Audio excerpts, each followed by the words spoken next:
Thank you. Thank you.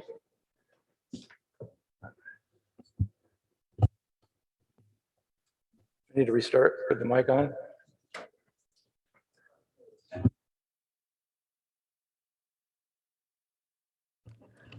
How about now?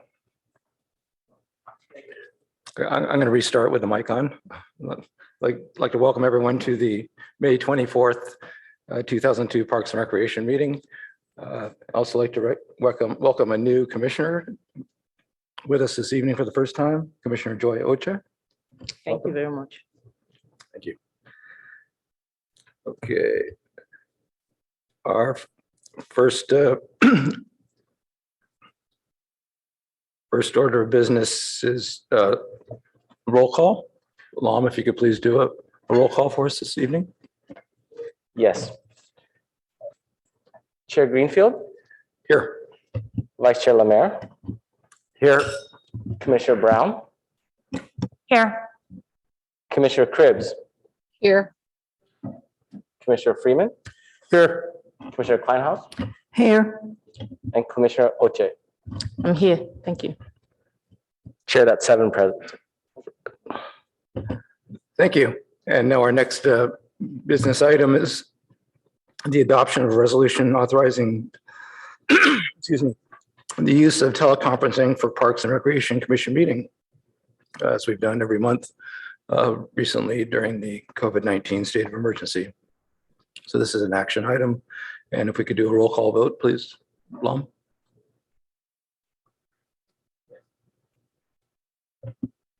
Chair Greenfield, Yes. Vice Chair Lemaire, Yes. Commissioner Brown, Yes. Commissioner Cribbs, Yes. Commissioner Freeman, Yes. Commissioner Kleinhaus, Yes. and Commissioner Oche. Yes, please.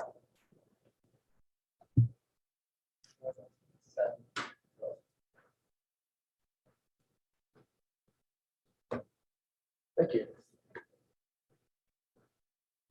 Now is the opportunity for public comment. If there's any speakers, members of the public who are interested in speaking on an item not on our agenda this evening, please raise your hand. Yeah, thank you.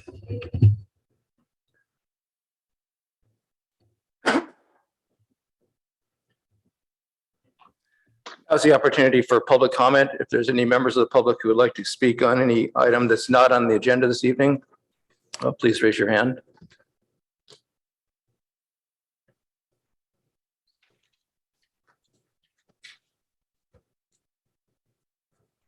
And Lom, do we have any members of the public who are interested in speaking this evening? Yes, Chair, we do. We have one member of the public, John Williams. Thank you. You will have 3 minutes to speak.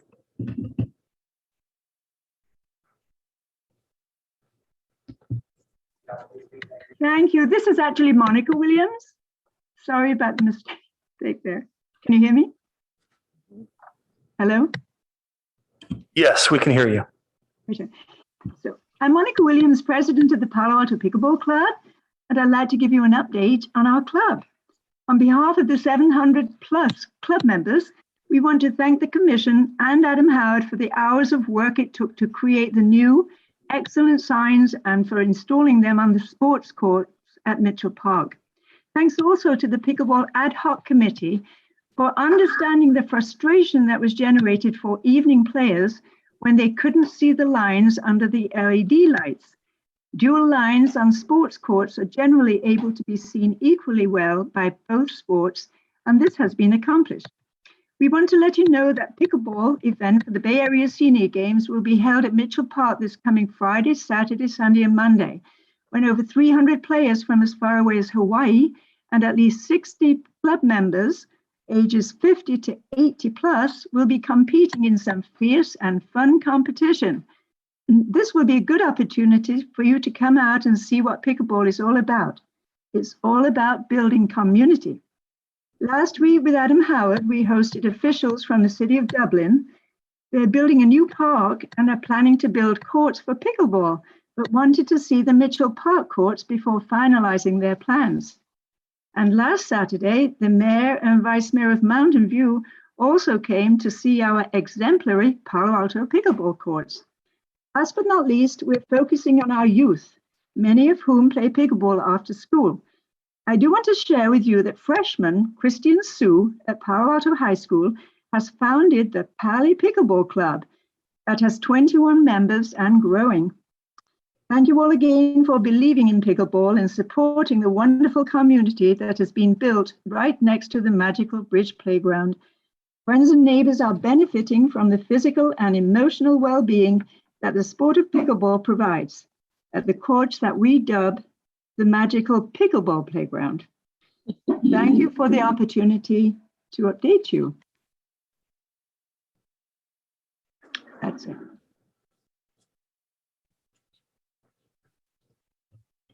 Chair, Thank you. that concludes requests for public speaking. Thank you, Lama. Appreciate that. Next up on the agenda is any changes, additions, or deletions to this evening's agenda. Do any commissioners have any suggestions, requests? If not, then we will proceed with the approval of minutes. Does anyone have any comment on the minutes from last month? And if not, could we get a motion to approve the minutes, please? Chair, Yes, Ann. on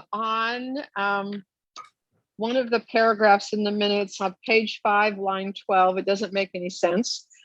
So could somebody go back and look at that and make it make sense? And then I'm fine with the minutes.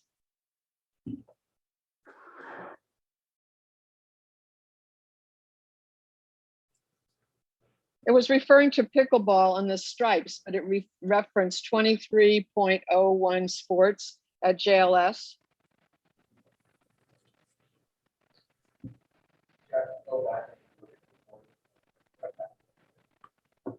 Thank you. Anything, thank you. Anything else? Nope, that's all for me. Thank you. Okay, then can we proceed with a roll call vote? Please.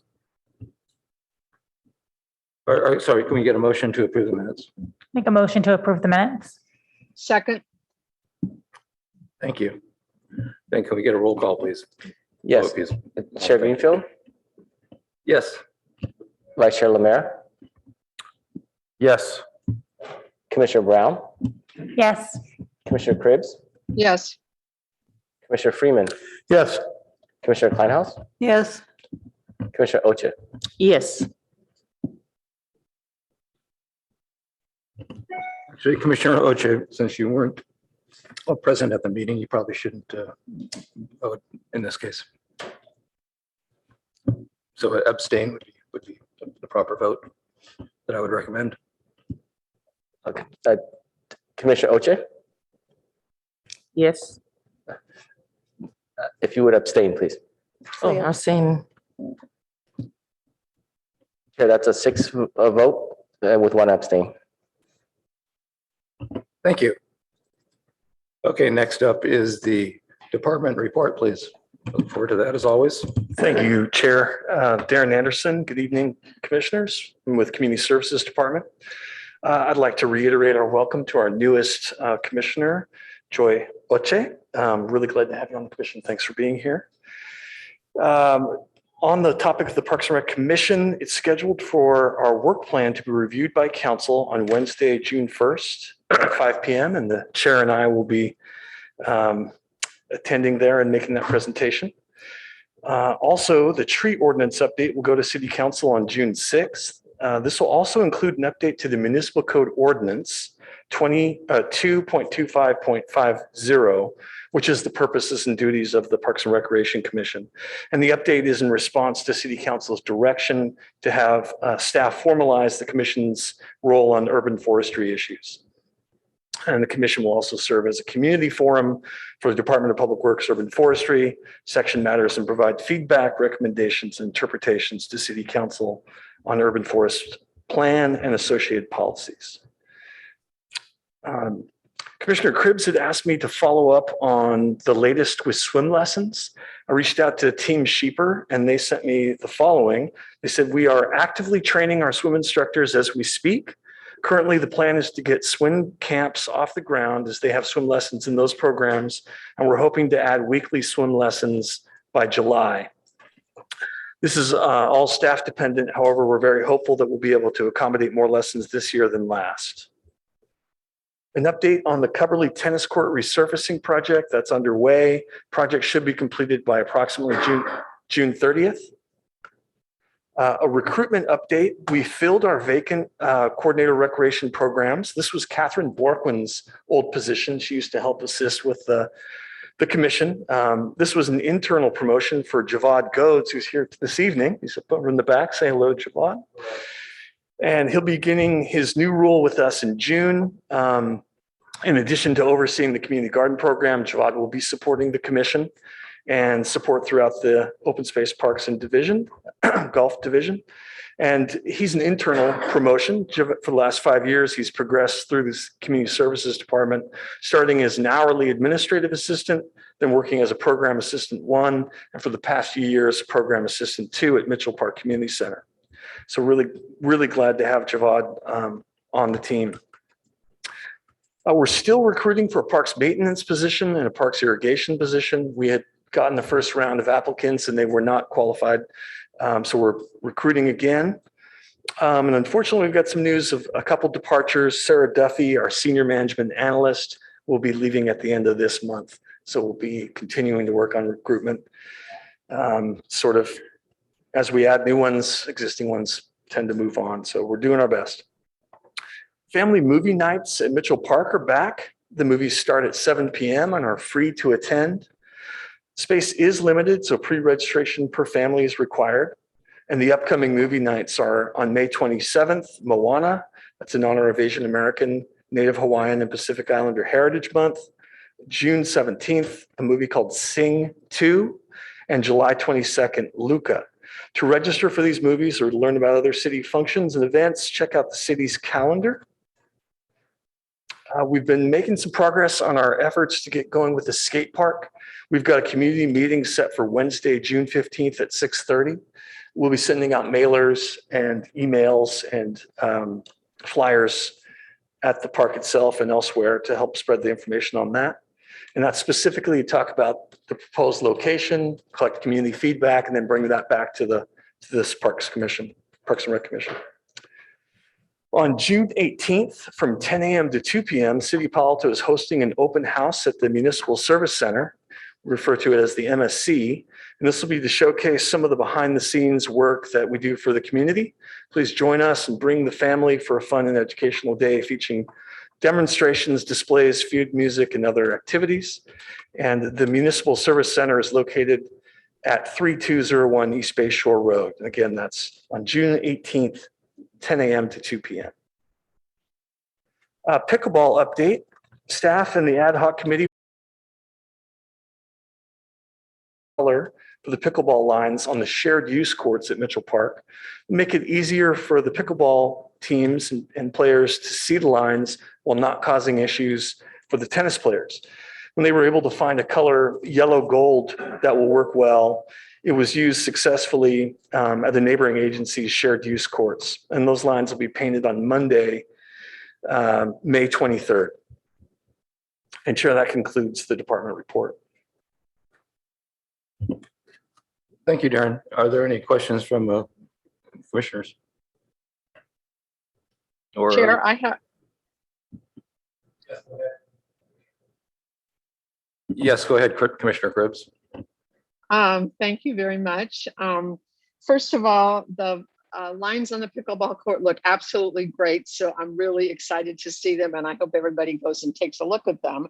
And I understand that the pickleball court, the pickleball club helped to finance the lines on the court as well. So that's good for a fundraising example for the community. So I was really pleased about that.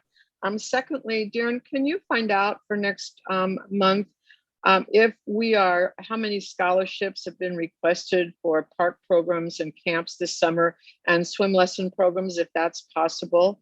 I'm concerned about economics with the COVID and kids not being able to participate as much, and wondering if there have been requests for scholarships and how we're doing on that. Glad to look into that, Commissioner Cripps. That'd be great. Thank you so very much for doing that. And then Jeff, I have one more request, and that's if we could have some sort of an update about the middle school athletic program and what the projections are for the fall. Are there any changes with that? Thank you.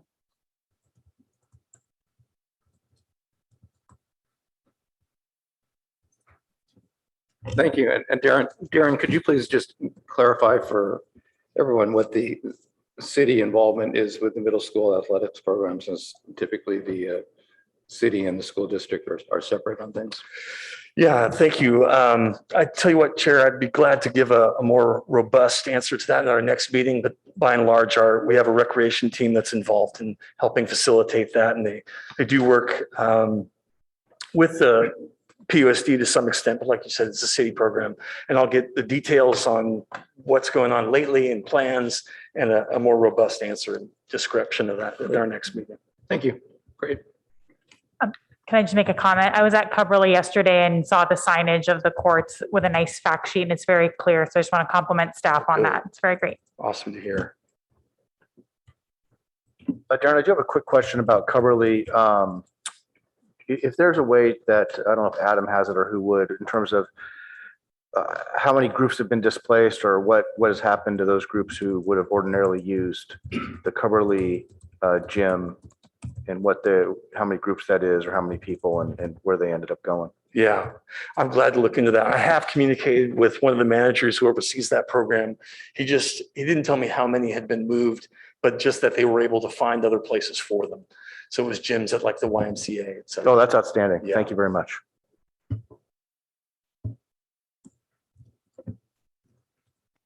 Yeah.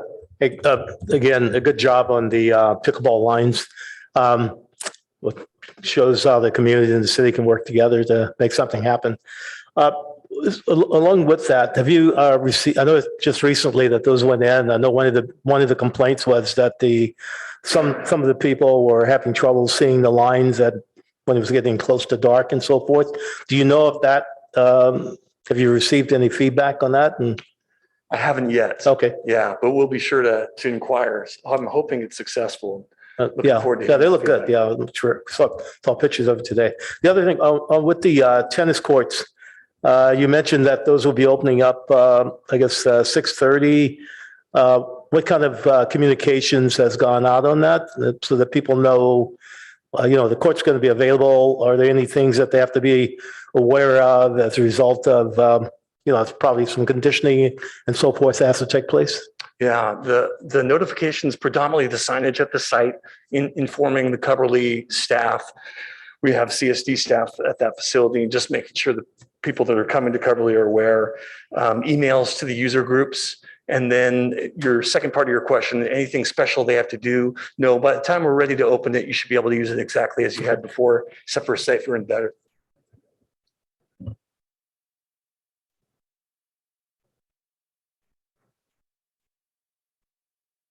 Thank you. Anyone else? Darren, I had a couple questions, just quickly following up on the pickleball line update. So the changes, the new lines will be yellow for pickleball instead of blue, is that correct? Yes, they're like a yellow gold. Yep, great, thank you. And also, is there an update on the Foothills Park, Foothills Nature Preserve visitation limit? I believe the second reading happened this last week of City Council. Yeah, so council did approve all the recommendations that this commission put forward. And the associated pieces that they didn't approve will go through the approval process through the city manager, which is happening currently. So those are the fee changes and things like that. It's all coming together right now. So just want to get update that we have closure then on the recommendations that the Yes. commission made last December, I believe. That is correct. Thank you. And is there any update on the dog park meeting, or is that something that'll come out of the ad hoc liaison reports? I'm glad to give that now. We did have or Commissioner Brown, if you'd like it, easy, either way. Yeah, we held a community meeting. It was very successful. A lot of good feedback, a lot of good participation. In general, broad support for the concept, which is expanding our dog park at Mitchell Park. So this is an existing dog park, expanding it to be bigger and adding a small dog park adjacent to it. There was some feedback that I think Peter Jensen, our city's landscape architect, was taking notes and amending the plan accordingly. And that'll come to the commission. We're planning on June for a discussion, and then probably July, pending how that goes, for a park improvement ordinance, which is required to end up implementing a project like that. Thank you.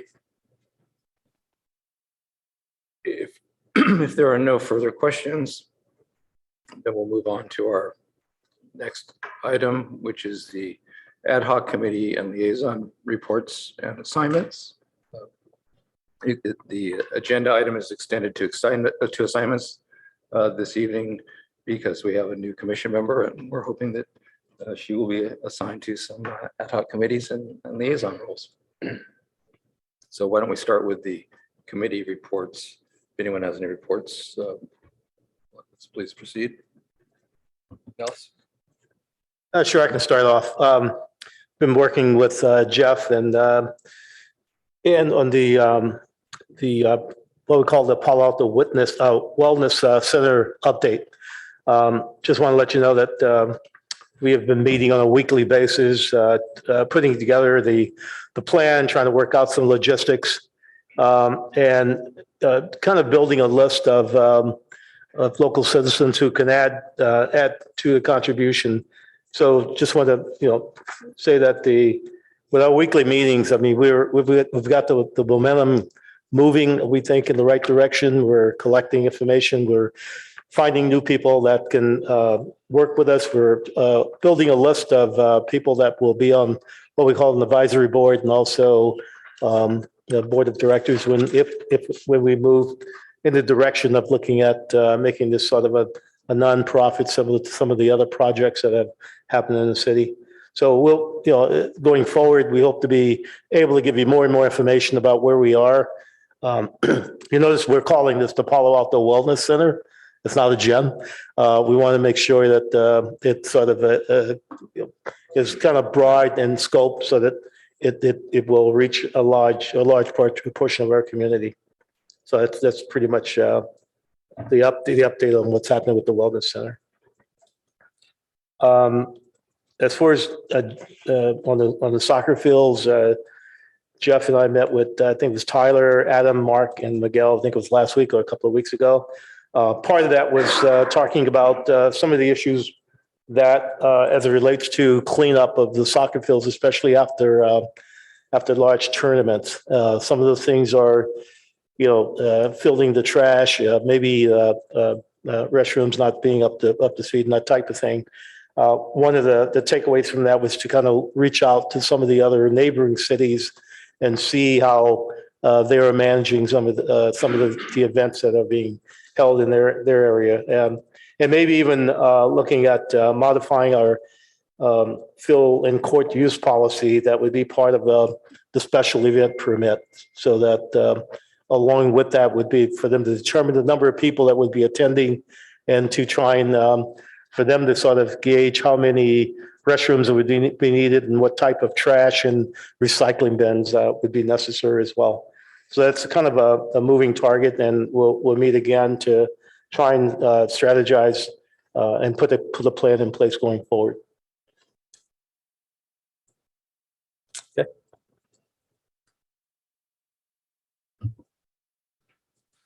Updates from others? Yes, I have some updates. One's within, I think, recreation projects, but I have a student, my son is a student in the PAUSD school, so I received an email from the superintendent, Don Austin, but it had some very relevant updates, I think, for our group, and Darren may be able to add a bit more color, maybe not. But one was about Terman Park and low-level exploratory discussions between PAUSD and the city of Palo Alto for a land swap to add additional land to Coverly, which certainly, for us, we would have interest in. For safe routes, which I'm a liaison, the city and the school district are working at Palo Alto High School on Churchill, which if you guys have ever driven there, when school is getting out or starting at the high school, there's a lot of bike traffic, a lot of people traffic, walkers, runners, and they're going to extend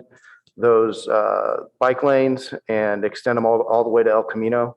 And that's in conjunction with the school district, who's going to give an easement, and then the city's paying to put in those bike lanes. But it'll really help that area, which is often extremely dangerous with kids zooming around there. So just wanted to provide those two updates with that. Additionally, within this letter, they did talk about the middle school recreation sports programs and discussions that they've had with the city and the school district, and then also trying to get more low-income families access to those sports and those activities.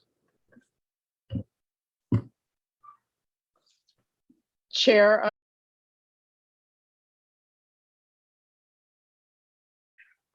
Committee, Jeff Lemire and I were delighted to have Joy join us. And we had a meeting talking about the 2 years of reports in the past that we had been working on with various ad hocs, with the idea of making it easy for citizens and other groups to donate to city projects. So we'll be continuing on with looking at those kinds of things, and would love to bring a report to the commission maybe in June or July. I had hoped it would be earlier, but my hip challenge is making me a little slower than usual. So we also had back to the Palo Alto Wellness Center, we have had a meeting with Joe Hirsch and the Cardiac Development Center, who has some interest in what we're doing with the Wellness Center. I should have added that earlier.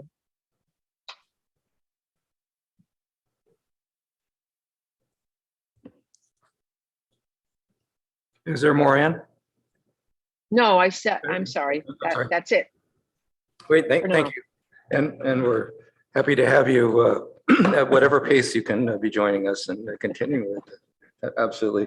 And so just to clarify, so you met with Joy to give her an idea of what the funding opportunities ad hoc was all about. And we did, and we hope that she'll stay with us. yes.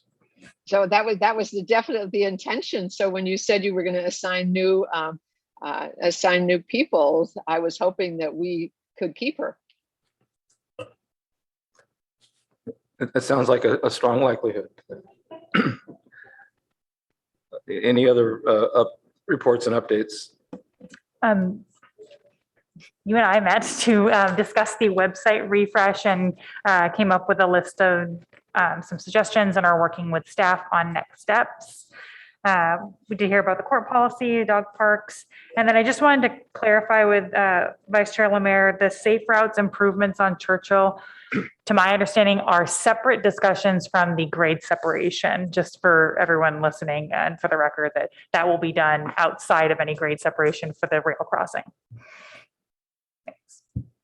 So Commissioner Brown, as you're looking at the website, that was one of the things that the fund development groups for 2 years had looked at as well, and kind of got stuck because of the changeover. And so I'm wondering if there's a way to invite you to our ad hoc committee or something, so that we could see how those things intersect, because they're very connected. What our recommendations, and I'm sure you've got incredible recommendations of your own. So I'm not so sure with the Brown Act how we do that, Chair. So just to note that. Right, so that would be something that if there's more than 3 commissioners involved with it, it would be discussed as part of a regular meeting. So it'll be agendized as a discussion item. So would we be ready, do you think, to agendize that for next meeting? Potentially. Okay. So what would the agenda topic be? Changes or suggestions for the website, just so we're not, it feels like we might be repeating the same task.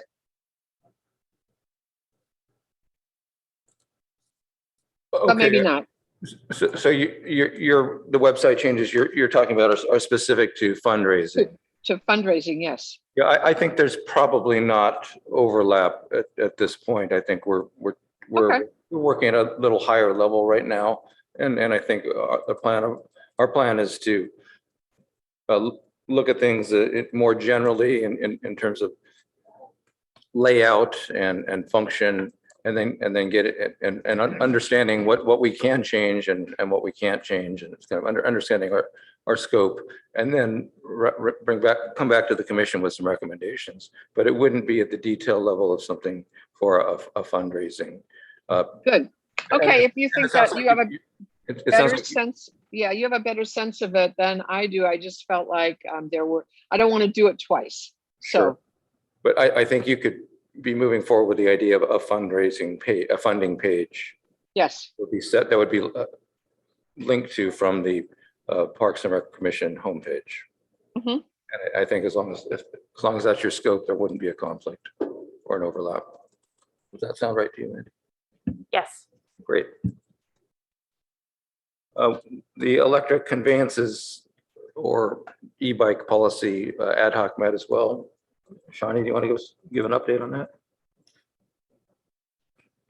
Okay, Nellis and Shawnee and I met again with staff, continuing the effort that we started last month.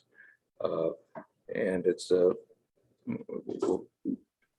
there's no specific update, I think, other than we're continuing work on it and looking forward to coming back to the commission with some recommendations within a few months. Anything you would add?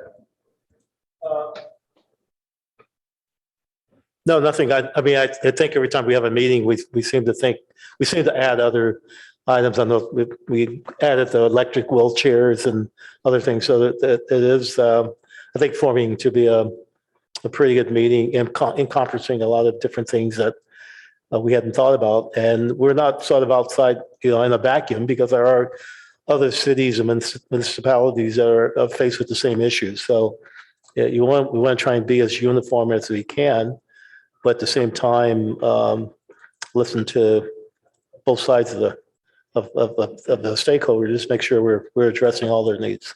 So. Right. Part of what we're doing is looking at policies that other local jurisdictions, whether it be municipalities or open space districts or county groups have in place, and get ideas from them. For example, seeing that electric wheelchairs were added and considered, and seems appropriate as we're considering electric conveyances.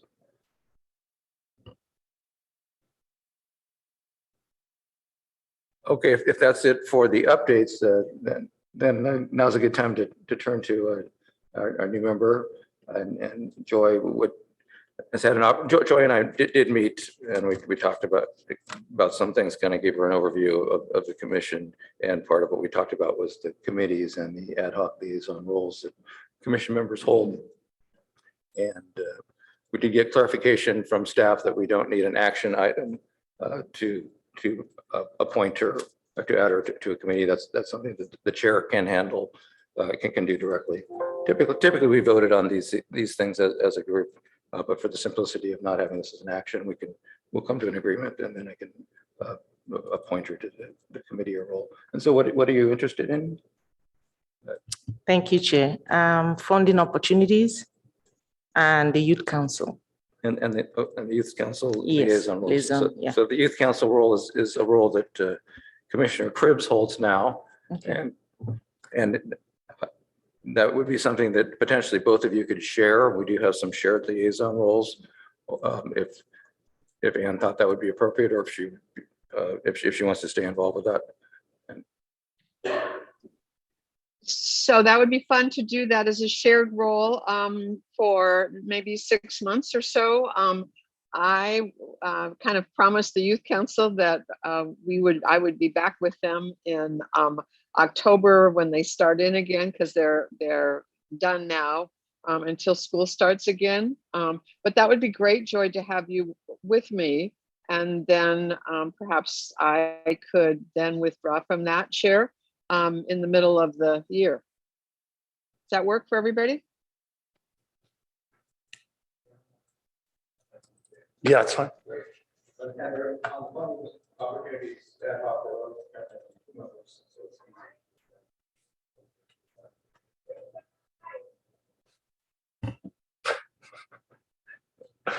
So on the funding opportunities ad hoc, there are currently only two members. So it's easy to add Commissioner Ocha to that.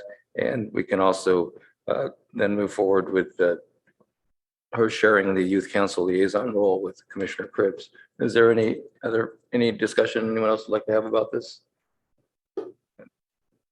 Okay, then I'll go ahead and appoint Joy to both the funding for opportunities ad hoc and the youth council liaison role.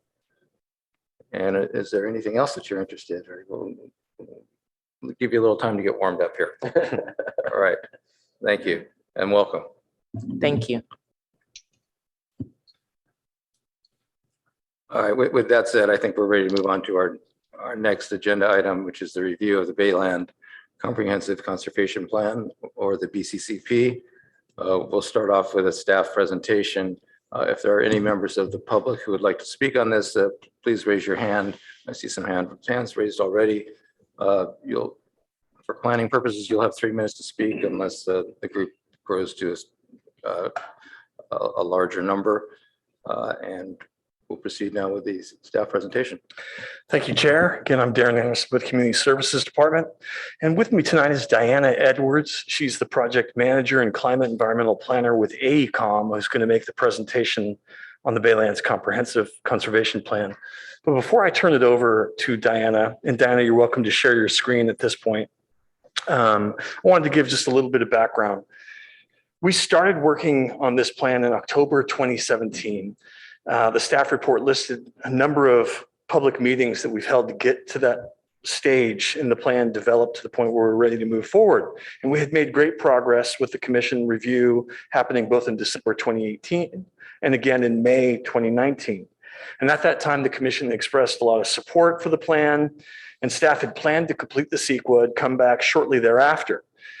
And unfortunately, due to a combination of challenges, COVID-19 being one of them, numerous staff vacancies, competing priorities, and the lack of a planning department staff person to assist with the CEQA element, we just got put on hold. And so we started working on it again, and that's why we're here tonight, is to bring it back into your consciousness, be aware of the plan. And then, as I mentioned, the city's been working on that CEQA. It's the draft initial study and mitigated negative declaration for the BCCP. And we intend to release that for public review prior to the June 28th Parks and Recreation Commission meeting. And that meeting would provide an opportunity for both the commission and the public to comment on the draft during the public comment period. With that, I'll turn it over to Diana, who will walk you through our presentation and discuss the plan. Thank you, Darren. Good evening. I'm Diana Edwards. As you mentioned, I am the project manager for the Baylands Comprehensive Conservation Plan.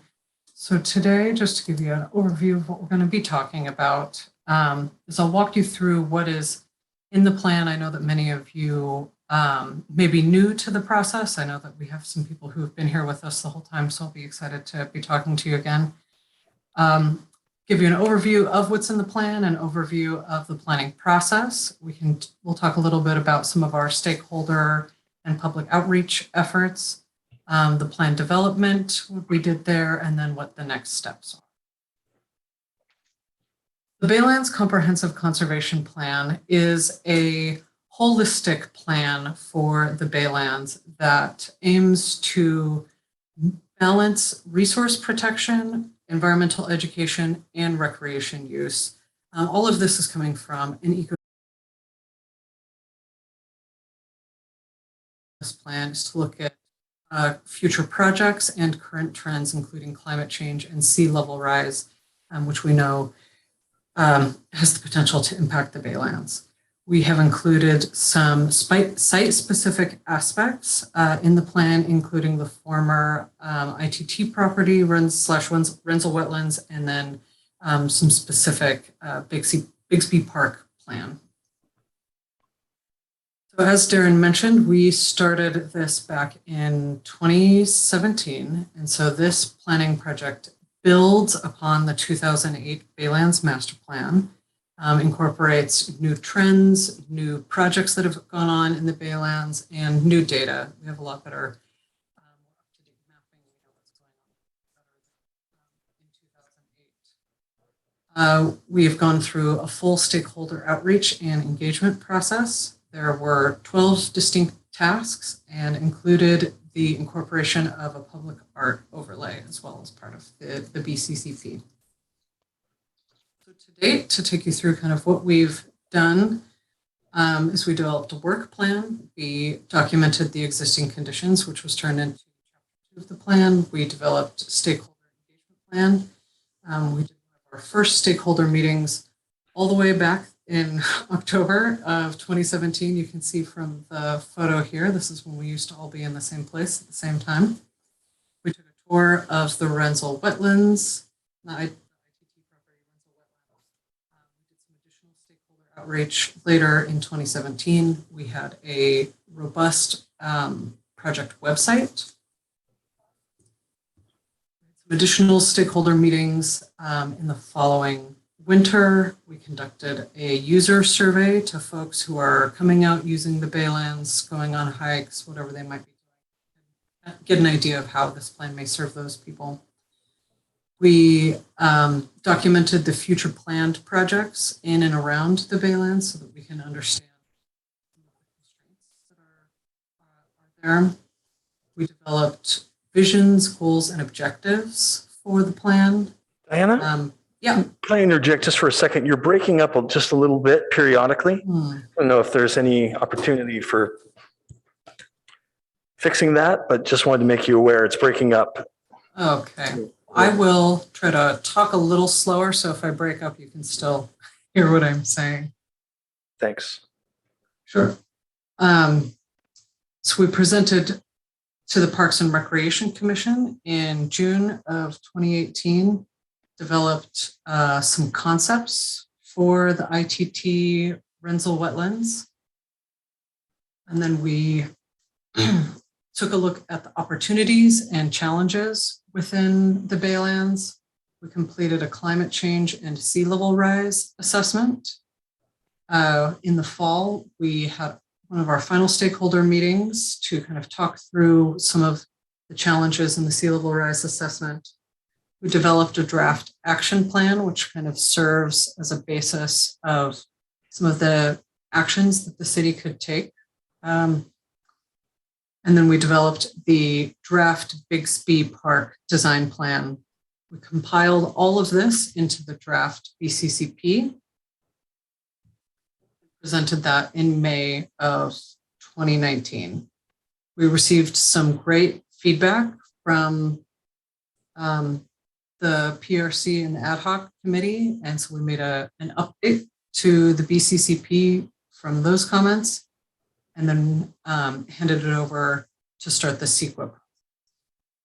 As Darren mentioned, that has been put on hold for a little bit, but that we are working with the city to complete the BCCP and the CEQA process, and that is supposed to be released in summer of this year. So a brief overview of the stakeholder and public outreach process. As I mentioned, we did 4 focused meetings. Palo Alto, we had the project website. We took a tour. I mean, you can see here, Darren giving us a great tour of the ITT, former ITT site. Again, we did that user survey, and then we had our stakeholder group review draft deliverables. So throughout this process, 5 main themes emerged. Natural resources was one of the major themes. public access and facilities, public engagement, art, and then finally operations and maintenance. This was anticipated since this is a conservation plan. So we're happy to talk a little bit more about each of those elements a little bit later if you'd like. Again, there's two specific key areas for planning, and that included Bixby Park and the former ITT site in the Renzel wetlands. To take you through an example of what we did with one of these themes, we'll take a look at natural resources. So this was identified as an important theme in the RFP and by stakeholders. So we specifically reviewed the existing conditions of natural resources. We developed specific visions, goals, and objectives for natural resources management, habitat, and wildlife, and included this as a main topic in the opportunities and challenges analysis, and then specifically looked at natural resources as one main topic within the climate sea level rise assessment, and then developed some specific management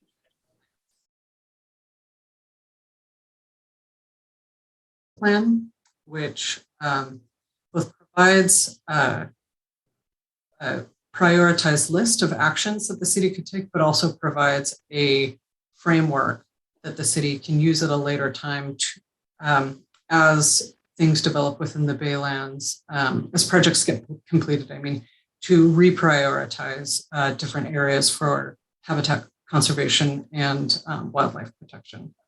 And then again, we specifically called out natural resources in the climate change and sea level rise plan. Wildlife and habitat and natural resources are specifically called out as a main objective in the Bixby Park plan, including trying to leave contiguous areas for habitat, building up some additional areas for habitat, including ecological wildlife corridors that have not previously been planned for. The ITT Renzel concept specifically addresses natural resources, and then natural resources and ecology is a major theme that came out of the art overlay that was developed as part of the plan. So to give you an example of how we incorporated stakeholder feedback into the plan, we heard through our outreach that hydrologically connecting the remnant marsh in the former ITT in Renzel was very important to stakeholders. They wanted hydrologic connectivity. Concerns about impacting existing wildlife, especially during some of the development of some of these conservation actions to conserve habitat. So we included specific provisions for wildlife protection. And so these, due to these concerns, we included specific recommendations to conduct feasibility studies to see if hydrologic connectivity is feasible, and then also including specific recommendations for impact studies that impact specific studies for wildlife impacts to ensure that those impacts can be avoided. So we did do the public, well, we didn't do the public art overlay. 2 artists were hired as part of a project that kind of was a little parallel to the BCCP included in the plan, and that is the public art overlay.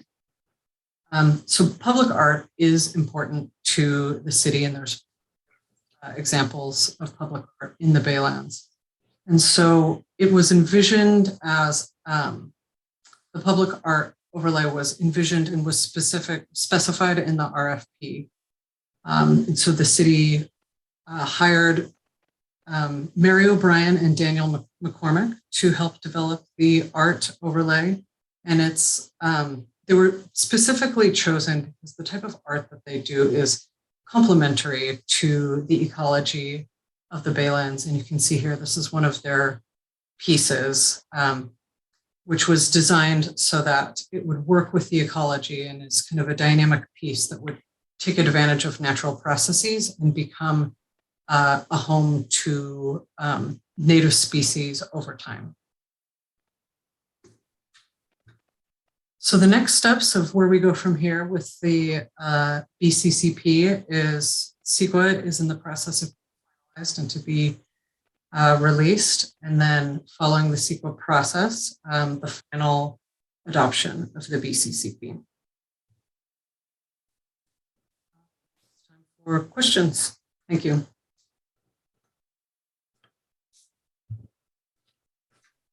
Diana, thank you. Thank you for the presentation. Now is appreciate it. It's been a while since this topic has been presented to us. It's something that started 4.5 years ago, and it takes a little time to get recalibrated to this. And there are some new members, many new members sitting on the commission now.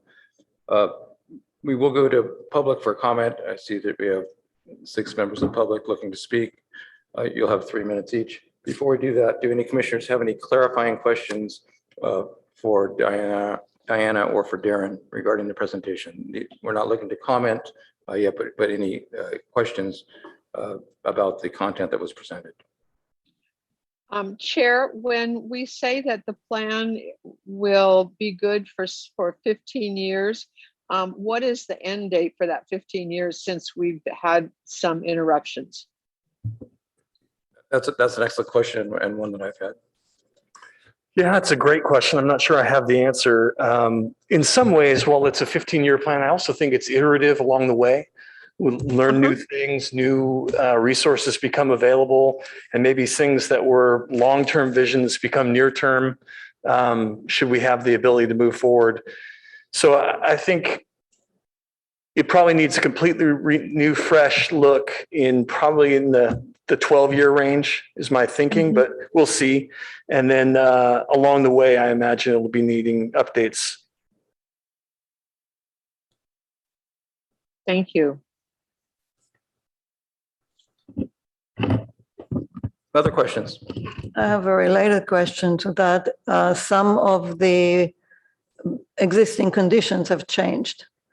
And I was wondering how you're going to deal with the changes to some of the projects that are no longer feasible. Some things have already been built.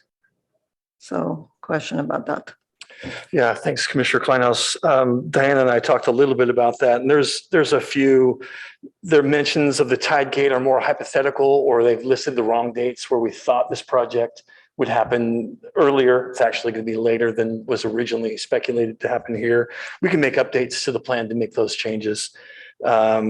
A few other examples are the Highway 101 bridge that's now complete. That will be mentioned because it talks about one of the overpasses, the pedestrian bridge coming over to the Baylands, but now we have another one, which gives us more trail connections. So that will be mentioned. And a few others will be added. Anything else to say about that one, Diana? No, we have updated some of the sections about some of, like Darren is talking about, the future planned projects, which are now completed projects, or future planned projects, again, that are no longer feasible. So we have edited a few of those out, but can make updates, as Darren mentioned, for sure. And are there any updates to biological resources with the changes that happened? There have been changes to some of the nesting birds and other things that are biological assets. Is there any updates related to that? The way that it's currently written is high level enough that we don't really get into a lot of specifics about the locations of nesting birds. And as far as I'm aware, our species that we mentioned in 2017 have tended to remain the same. However, if you are aware of updates that should be included in our existing conditions section about the biology, habitat, species, we'd be happy to include that as well. I'm not sure I remember, but is the gull colony included? I'm not sure I remember either. I'll have to double check. Yeah. Did you say goal? And some of the birds that are now at the Emily Renzo, I've seen them before, but they are more frequent nesters, some of them now.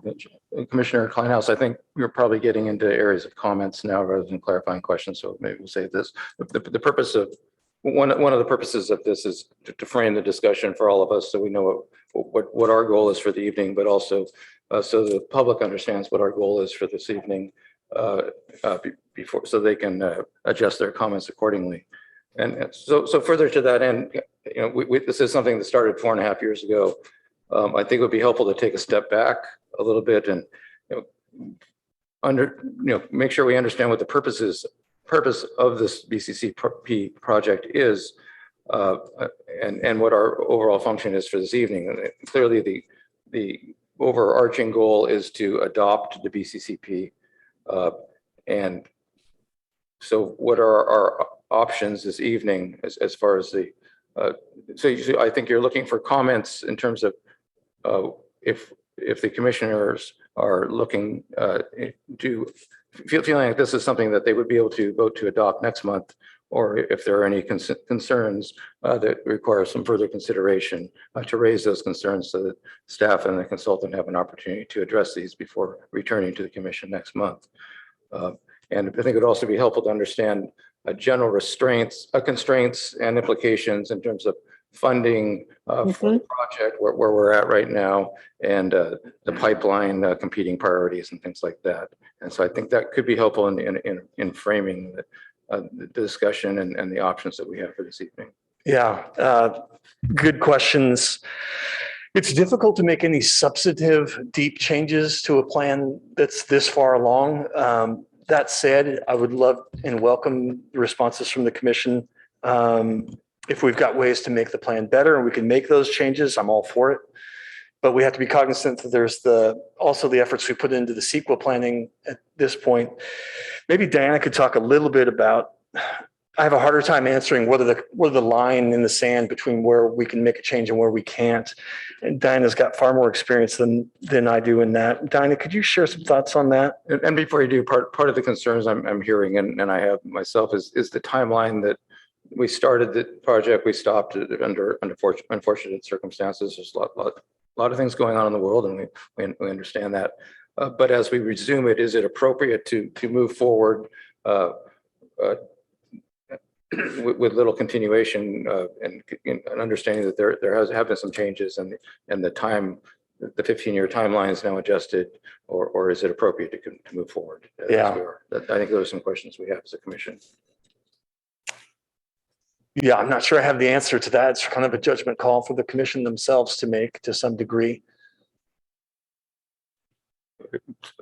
But Diana, if you want to continue. There's a lot in the plan in terms of management actions that the city could take. And I think that those are still applicable a few years later. I think that especially some of the habitat preservation protection actions, those, it's never too early to get started with those. So I think starting on those now, it would still be beneficial for the Baylands and would still be beneficial for the habitats and species therein. I don't think there's anything that's in the plan really that has aged out. I think that being able to move forward would be beneficial for this plan.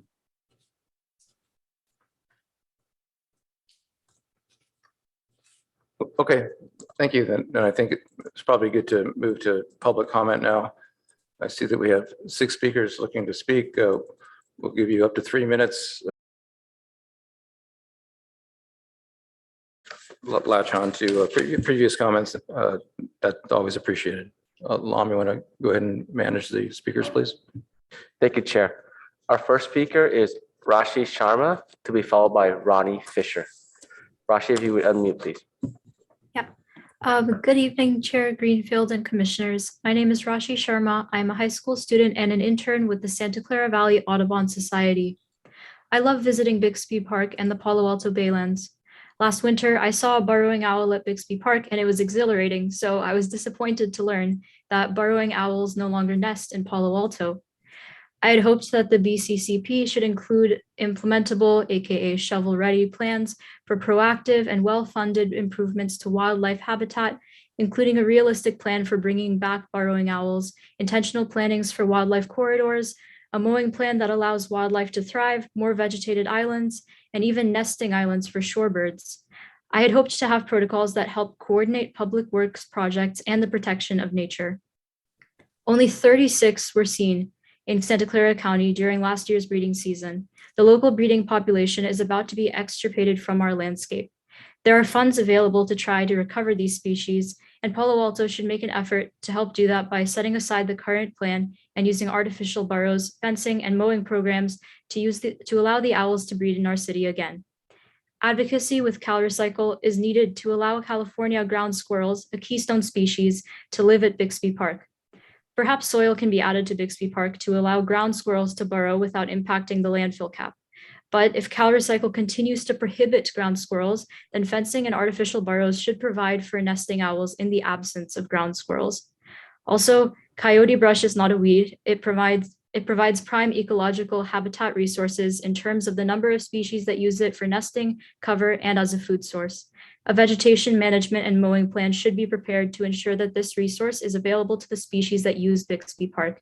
People love watching birds, rabbits, and other animals at the Baylands and Bixby Park. These birds and wildlife will need this cover to persist. Thank you.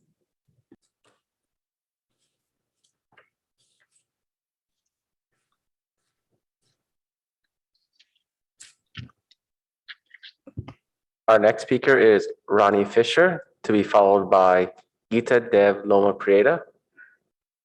Ronnie, if you would please, excuse me, Rashi, if you would please unmute.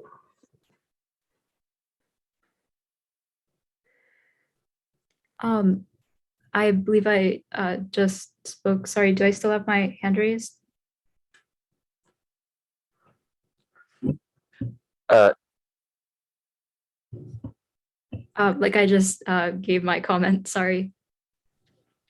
The next speaker is Ronnie Fisher. My apologies for the confusion.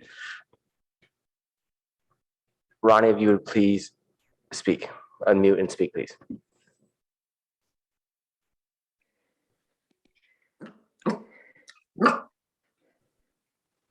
My name is Ronnie Fisher. I love the Baylands and nature. The BCCP language is vague on funding and implementation. It's now 4 years into this planned 15-year project, and the conservation part of the plan is thin on implementation and does not seek resources to achieve most of the goals related to nature. The plan depends very much on rangers and volunteers, but no path to significant investment in biodiversity. The lack of investment in nature in the Baylands is visible at the new Adobe Creek Bridge, which is overlit right at the Adobe Creek access, despite a promise to protect us from light pollution. There was an opportunity to create habitat by Adobe Creek, and instead, inexpensive landscaping was installed with only 2 trees. Millions for a bridge, but pennies for nature. One of the goals of the golf course reconfiguration project was to create wildlife habitat on the golf course, and that seems to have been neglected. The 10 remaining acres, which in 2016 was the most that respondents in the survey responded to, highlighted an important nature park, is still designated for expansion of the athletic center. And there are no consideration of alternatives such as planting trees or a nature bird park, which was supported by hundreds of Palo Alto residents. Palo Alto should take care of nature and biodiversity in the Baylands. To achieve any conservation goals and support biodiversity, implementation will require a significant amount of work and should have a dedicated person with background in biology, especially plant identification, restoration, invasive weed management, enhancement of wildlife habitat, mitigation monitoring, permitting and regulating, working with regulatory agencies, grant writing, and report writing. Thank you very much. Thank you, Ronnie. And could you please identify what city you're from, or if you're from Palo Alto or another city? And if all speakers could do the same, please. Appreciate I that. live in Sunnyvale. Thank you. Appreciate it.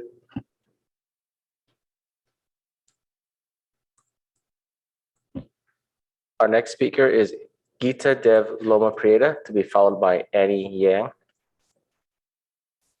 Geeta, if you would unmute, please. Thank you. Can you hear me now? Yes, we're able to hear you. Good evening. Thank you for the opportunity to comment on the BCCP. My name is Geeta Dev. I'm with the Loma Prieta chapter of the Sierra Club. And I am very familiar with the Palo Alto Baylands, which I enjoy a lot. I would actually like to convey to you some of the comments that were in a letter to you by a resident, Jen Hetterly, who communicated some of the comments that we put together.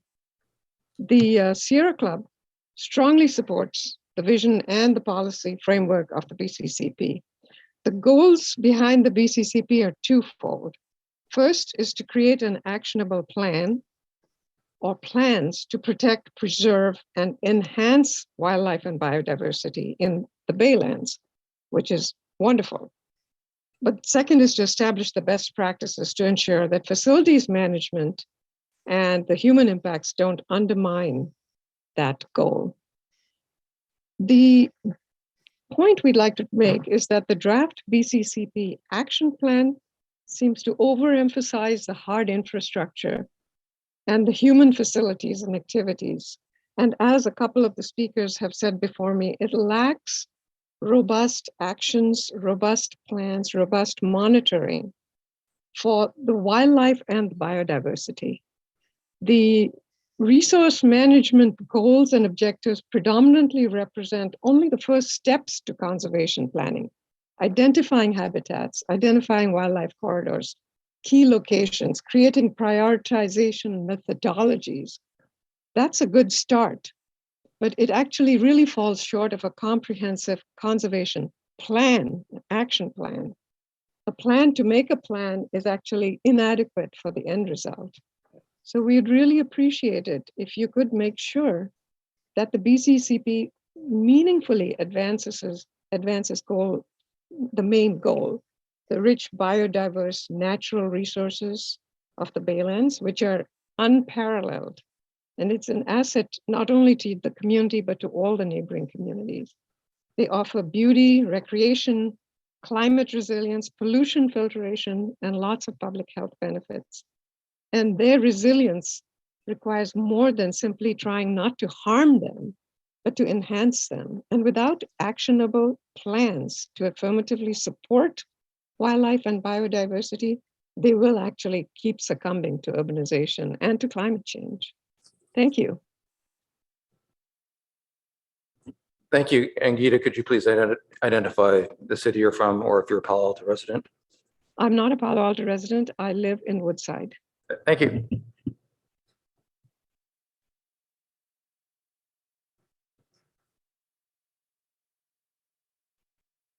Our next speaker is Annie Yang, to be followed by Dashel Leeds. Annie, if you would unmute, please. Good evening, Chair Greenfield and Commissioners. My name is Annie Yang, and I'm the Chair of the Environmental Action Committee for the Santa Clara Valley Audubon Society and a resident of Cupertino. The motivation for the preparation of the BCCP was to protect wildlife habitat and biodiversity. However, the purpose of the plan, as stated, does not prioritize wildlife habitat and biodiversity, and instead looks for increasing levels of use as a primary purpose. And we find that very disappointing. We were expecting a conservation plan with projects, protocols, timelines, the budget and staffing needs to allow for adequate protection, monitoring, and enhancement of our biological resources and habitat. Instead, we have policies and programs that, where nature is concerned, amounts to planning a plan, and some public works projects that may require mitigation. It seems that the benefits to nature and wildlife are aspirational and left primarily to nonprofits and volunteers with some guidance from staff. While the work of local nonprofits is important and appreciated, it's not enough. As a comparison, the City of Mountain View is working on a wildlife conservation plan that includes monitoring and conservation actions to protect and enhance wildlife habitat and connectivity. It includes specific projects to protect species such as the burrowing owl, the white-tailed kite, the common yellowthroat, and others. This should be used as a model for improving the BCCP. I strongly urge you to change the language of the plan's purpose to identify biodiversity and nature as the primary goal. Please include funding needs and invest heavily in ecosystem restoration. Please also identify staffing needs, and most importantly, a biologist or a naturalist to be dedicated to the protection and enhancement of nature. There's simply too much work for rangers to implement. This needs a dedicated person with the right background in restoration and monitoring of wildlife habitat. Thank you for your time.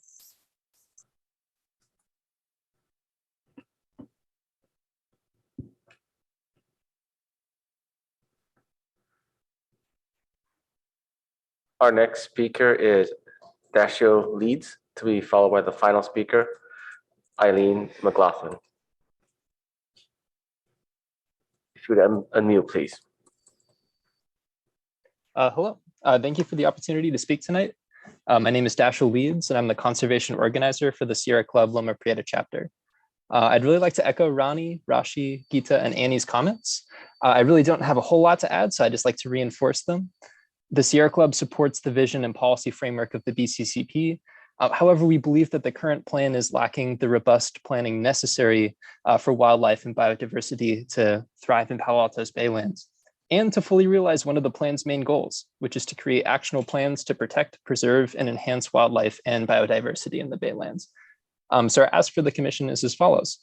We ask that the commission tonight motion to recommend that City Council direct staff to make improvements to the BCCP.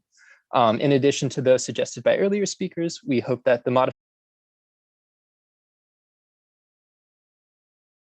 actionable strategies for actively supporting ecosystems and protecting them from climate change and infrastructure expansion. And please include robust details for budget, staff capacity, and monitoring for these programs.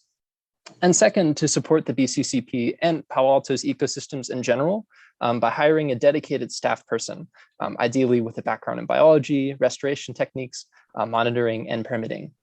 Thank you so much for your time tonight. Thank you. And could you please let us know if you're a Palo Alto resident? Oh, yes, I am not. I live in unincorporated Santa Clara County. Thank you.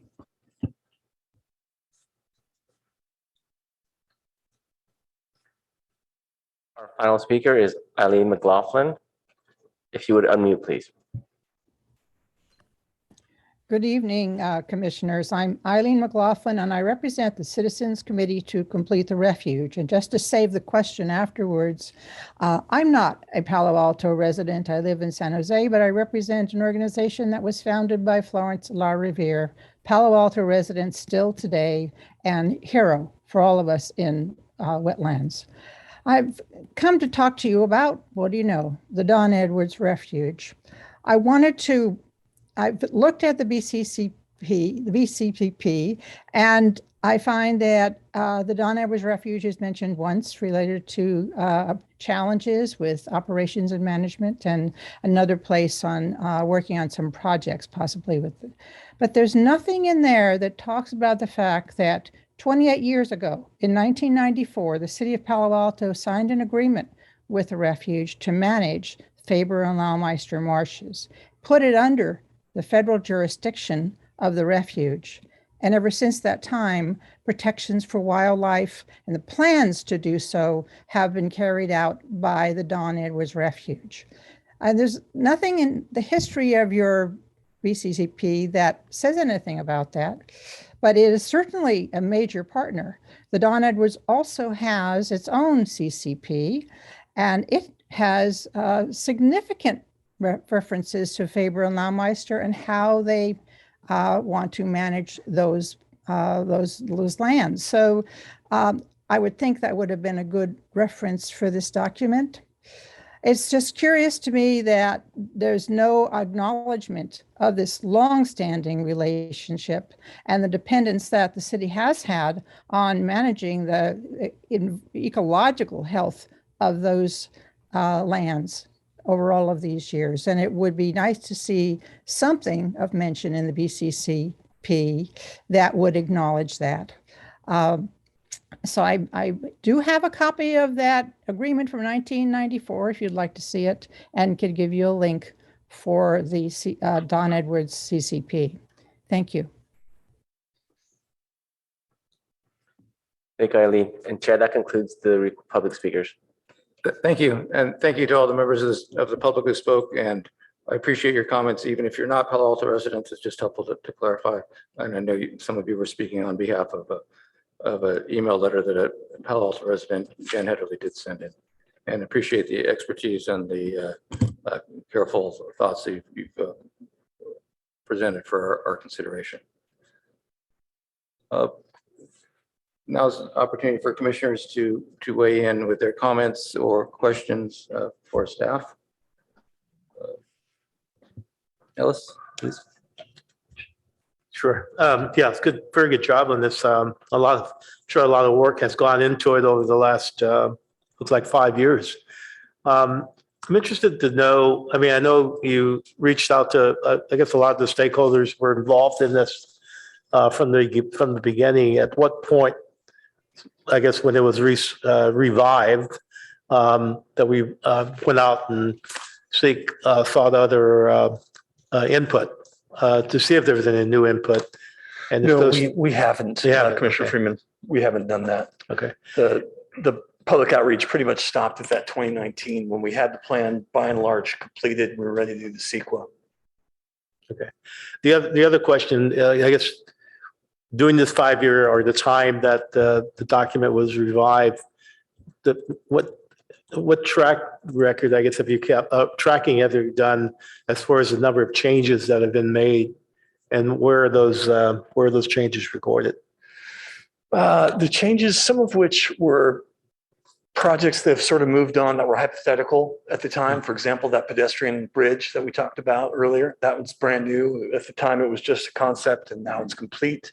So that's a pretty big change in terms of trail connectivity of the preserve that wasn't there. The time frame and the process that we'd go through for the tide gate replacement, that had been planned for a long time, but it was ambiguous in terms of when it would start. We had a guess in the draft BCCP at the time. It was off and ends up being a little later than that. Restoration efforts that have been ongoing for the last 20 years through our main restoration partner, which is Save the Bay, presented to the commission previously, continued to grow and expand. So we've moved on to new areas. They track their restoration efforts and do some monitoring for that. I will admit, though, as you've heard some of the people who called in to say there's just not enough monitoring. Right. It's true. With our limited staff, we don't do a lot.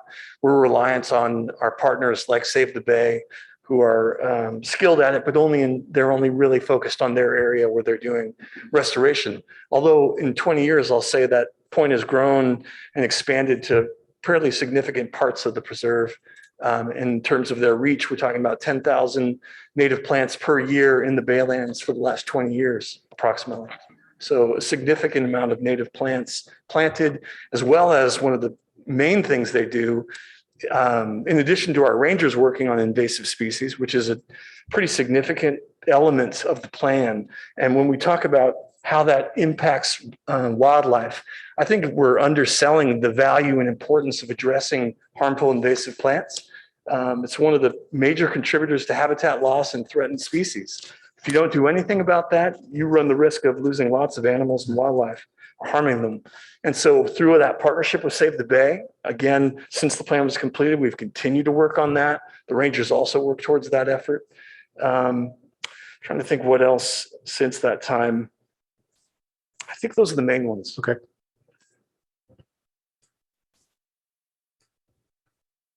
I have a process question, mainly around CEQA. So for this project, for this plan, there was a CEQA analysis done for the overarching plan, but it notes that there would be separate CEQA analysis for any of the specific projects noted in the action plan. Is that correct, Diana? Sorry, looking for my unmute button. Yes, that's correct. The CEQA analysis, my understanding that has been done on this to date, so that it can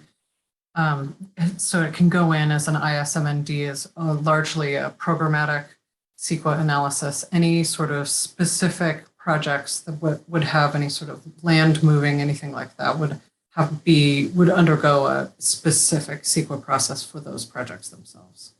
Correct. So in that vein, the question about a plan to make a plan, is it more beneficial for this overarching plan to be more general and to potentially include more items where maybe there wasn't specific staffing or funding noted, but as long as it's included in this overarching CEQA plan, you have more flexibility down the road? Is that correct? That's exactly right. Yeah, exactly. And, in addition to that, we didn't, we want this plan to be actionable, and, we don't want to propose plans that there currently is not any resources in which to do that. So, being able to kind of hit the ground running with the staffing that the city has, by including these plans to create plans, we can leverage additional funds. A lot of funds, you have to have a dedicated city plan in order to apply for a grant. So that's kind of one of the first steps that we're trying to accomplish here as well. Right. I guess what I'm trying to get at is if you were only to include plans in which the city had staffing or funding for at this moment, you would be severely limiting your ability to go forward with any of these projects. Exactly. Right. And then moving to Darren, can you speak to how this plan would be tied into the operating and CIP budgeting process with the city? Yeah, thanks, Commissioner Brown. I think the first way in which this has already happened is the funding for the capital improvement project, or CIP, for the Bixby improvements. So we've got the conceptual plan here. There's a capital improvement project that has, I think it's 2.6 million approximately funded towards implementing that. So that's one of the ones where we do have money. There are improvements that are focused on a number of different things, one of which is, within that context of the Bixby plan, there's improved parking. The existing parking lot's far too small and functions poorly. But there's also a lot of native habitat added all around the periphery of one side of Bixby, and on top of it with vegetated islands. So I think there's some good actions within that plan that will help achieve some of the things that we've been talking about: improvement of habitat, protection for wildlife. Great, thank you. And then just the last comment is I just want to applaud how much it ties back to the overarching plans, the general plans, and the priorities adopted by the city council. I think you did a great job at weaving that into this plan. So thanks. Thank you. Vice Chair. I just appreciate all the hard work that everybody has put toward this. I guess I do have one question for you, Darren, in terms of they did a table of a priority list and actions, and I was just curious of if you had a chance to look at some of the tables of priorities, and if we think some of those are actionable within timeframes, or how we go about, once we get some of these tables and priorities, how we go about assessing what we can take action on. Yeah, in particular, Vice Chair, is it table 7?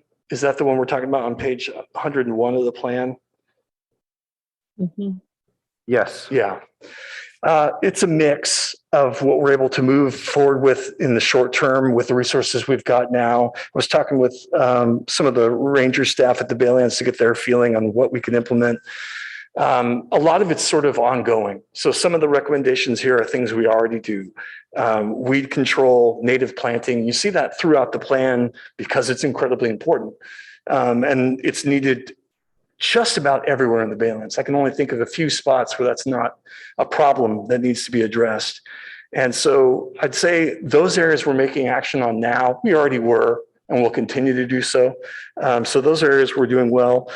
Other ones I think are going to require additional funding and probably hiring consultants to help us with elements where we do have someone like a wildlife biologist come in and assist us with certain parts where we need that. But I think, yeah, some of the things we'll get to move forward with. Horizontal levee is called out as one of the things. We are making action on that. We're at a 60% design, as I understand it, and that will be coming to the commission for discussion if we could get it onto the agenda, July. And the Tidegate project was mentioned. We're making action on that. That's going to, in a strange and sort of inadvertent way, greatly help our ability to manage the value and habitat in the flood basin. That's 644 acre area.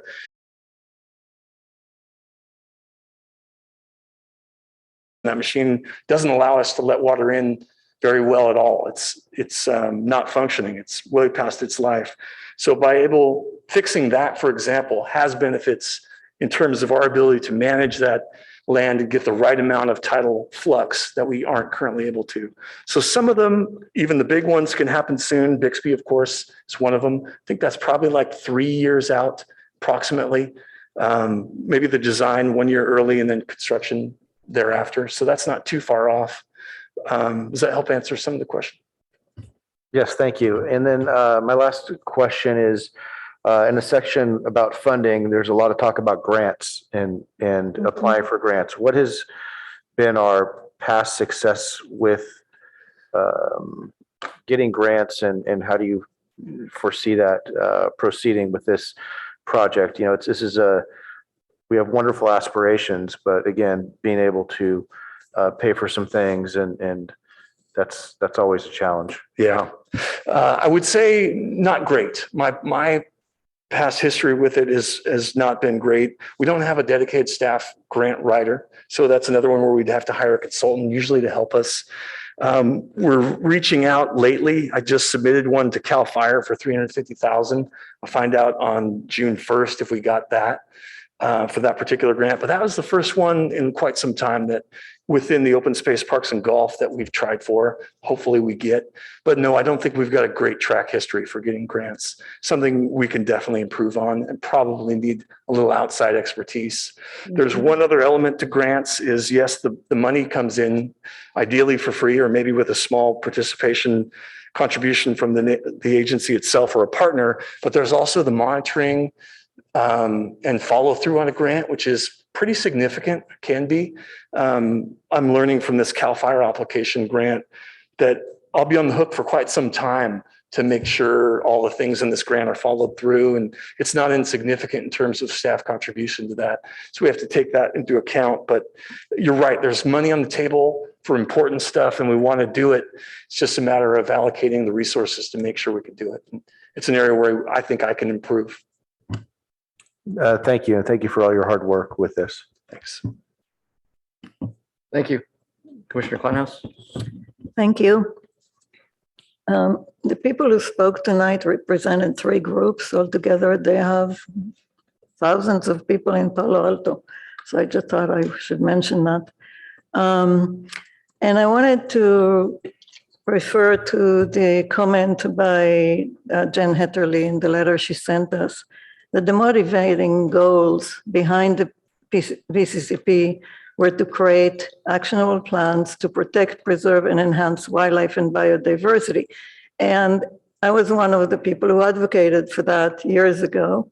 And the reason was that there were a lot of activities in the Baylands that harmed the natural resources and seemed to be happening without a lot of coordination, without protocols, without the kind of monitoring and supervision that was needed to ensure that those projects do not harm our most vulnerable biodiversity and species.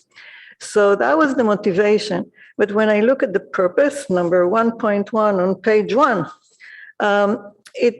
the purpose is kind of backwards in a way, because it says that implementation of a plan will provide continued opportunities for recreation, access, education, and art while protecting natural resources such as wildlife and functioning habitat. And I think this needs to be turned around.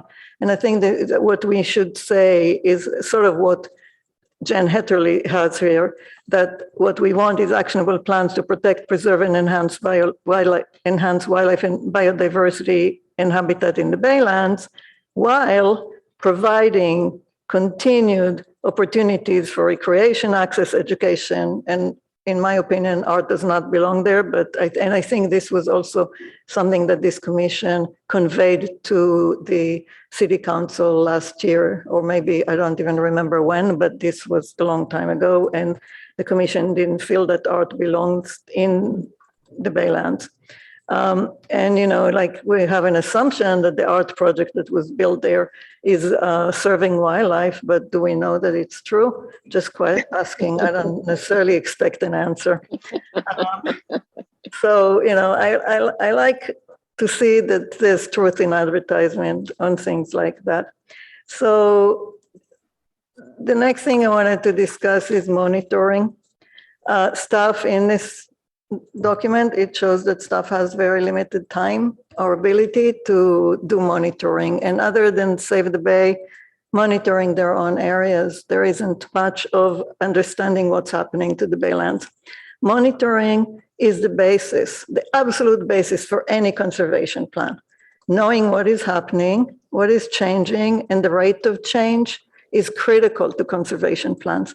So without knowing that that Palo Alto has the ability to do the monitoring throughout the Baylands. Look at the species, what's happening to them. Are invasive species coming in? Are we controlling them successfully? I guess that's part of what the Save the Bay is doing, but there is a lot of areas that they're not working in. And without monitoring and implementing some levels of reporting and transparency, then when we lose things, we don't know what happened. And that's what happened to the burrowing owls. We just lost them. They still show up occasionally in winter. These are birds that normally nest in Canada and come here, or Washington State, and come here to spend the winter. But we lost them as a nesting species. And the plan that we have is not implementable. So it's aspirational. It's been there for years. I was one of the stakeholders on that. And it can't work today, even if it was implemented as proposed, because there's so few of them left. So what we need to do is have a new plan. And that's a request for Bixby Park to have a new plan. And potentially I can recommend some groups that, consultants that can do a good job and understand the situation in Santa Clara County. And the owls are on the edge of extinction in our area, all around the Bay Area. Another thing at Bixby, there was a mowing plan that I was told would be part of this, and I haven't seen it here. So mowing and vegetation management plan that was done by Public Works, and I thought it was going to be in this plan. So please look at that. And potentially looking at nesting islands and adding nesting islands like what Mountain View has done, and the Don Edwards National Wildlife Refuge is doing. If we can do some of that, that would be very, very helpful to some of our most vulnerable species now that are, and of shorebirds that are really experiencing great declines all over the planet, not only in Palo Alto. So these are things that I think need to be improved. I think we do need to get the information from Eileen McLaughlin about the Don Edwards, the history and the management plan that they have for the refuge and the areas that Palo Alto owns and they manage, and include that in the plan. And some of the things that people expressed an interest in, like connecting the remnant marsh to the bay, without really monitoring now and knowing what's there, we shouldn't be doing stuff like that, right? We need to know what is actually happening there. I know there are a lot of snipe, which is one of the most beautiful, ridiculous bird that we have in this area, and people love to come and see it, and they were there. So we need to see what it's doing now before we decide to change something. And we don't have current information in the detail level that I think we need to have before we make big changes. Small things, planting and weeding is good, but we need to do some of the more significant changes, and we need to understand what we're doing and know what's there. And without monitoring and a real strong existing conditions for the biological side of things, starting now, and not, like having a review of literature or something, but actually looking at what's happening and having a biologist look at that. And I think this is why it was so important in what the people who spoke tonight said, that we really need a dedicated, we have a forester to look after the city trees, but we don't have a naturalist to look after the city's nature. And it's not that I don't trust that our staff is doing everything they can. I sincerely believe that they do, but we do need somebody who does the work that, for example, in a shoreline, the biologist does. They have a landfill like we do. They have a lot of wildlife. They have a lot of wildlife.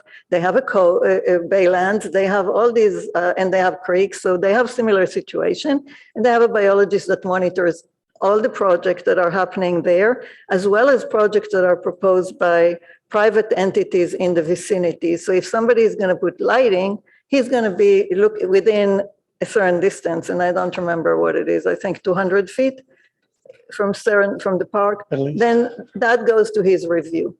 So there are checks and balances that we don't have.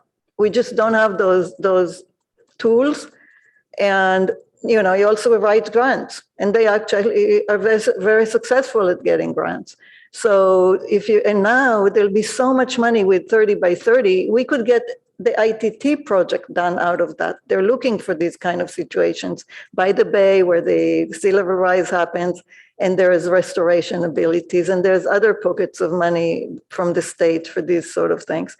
And the burrowing owls, the Habitat Agency is providing funding, but we need to, if there is no dedicated person to explore those resources and to monitor and sort of supervise projects, especially when the rangers don't have that capacity, and it's not even only the baylands. I would include other nature preserves in that. And, I was on the Citizens Advisory Committee for the Palo Alto Comprehensive Plan. And then I was on the stakeholder group for the Parks Master Plan. And I was on the stakeholder group for the Bixby Plan. And I'm on this, and I see plans to plan plans. And the implementation is the capacity that the staff has. And projects happen when something is desperately needed, like the repair of the levees for the Emily Renzel Marsh that was needed because the levees were breaking. So they said, oh, it's a maintenance project. They didn't even do new CEQA on that. And we got reports from people that there were nesting birds that were not being taken into consideration. So then the project stopped for a little while, but these eyes on these checks and balances are needed, and I don't see them in here. So yeah, there's a lot of good projects and definitely a lot of good intention with stuff. But I think we need to change the priorities to put the biodiversity first, and I hope the others here agree with that. And then to look for either a full-time or some kind of consultant that has those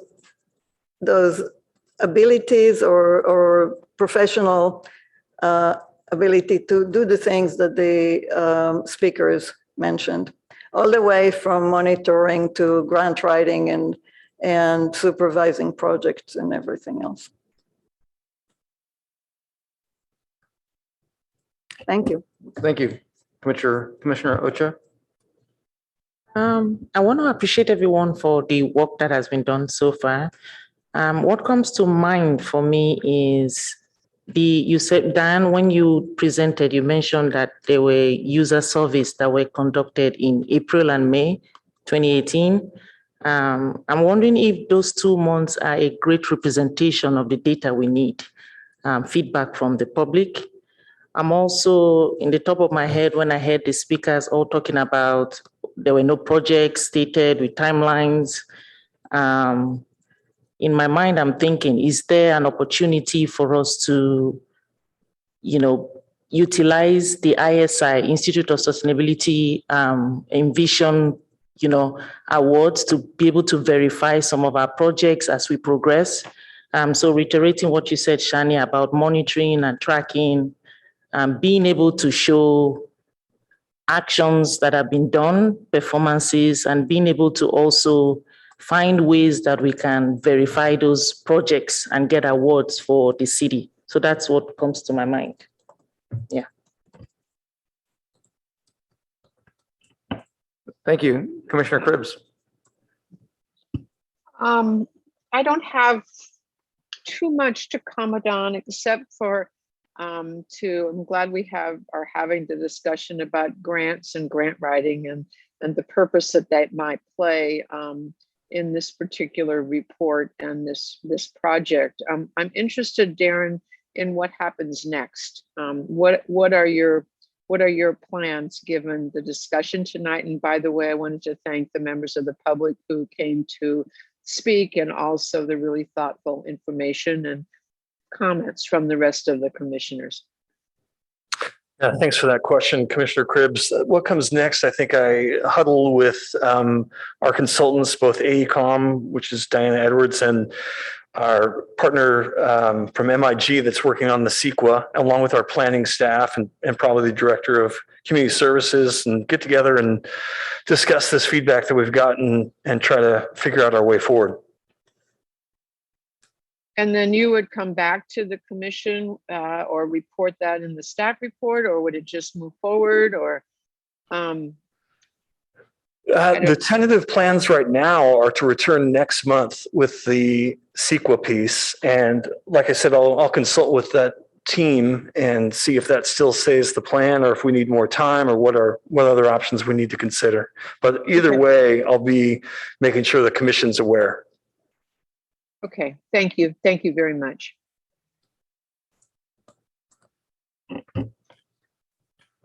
Thank you again to the members of the public who spoke and to Diana for her presentation. There's a lot in front of us. There's a lot of competing priorities and resources.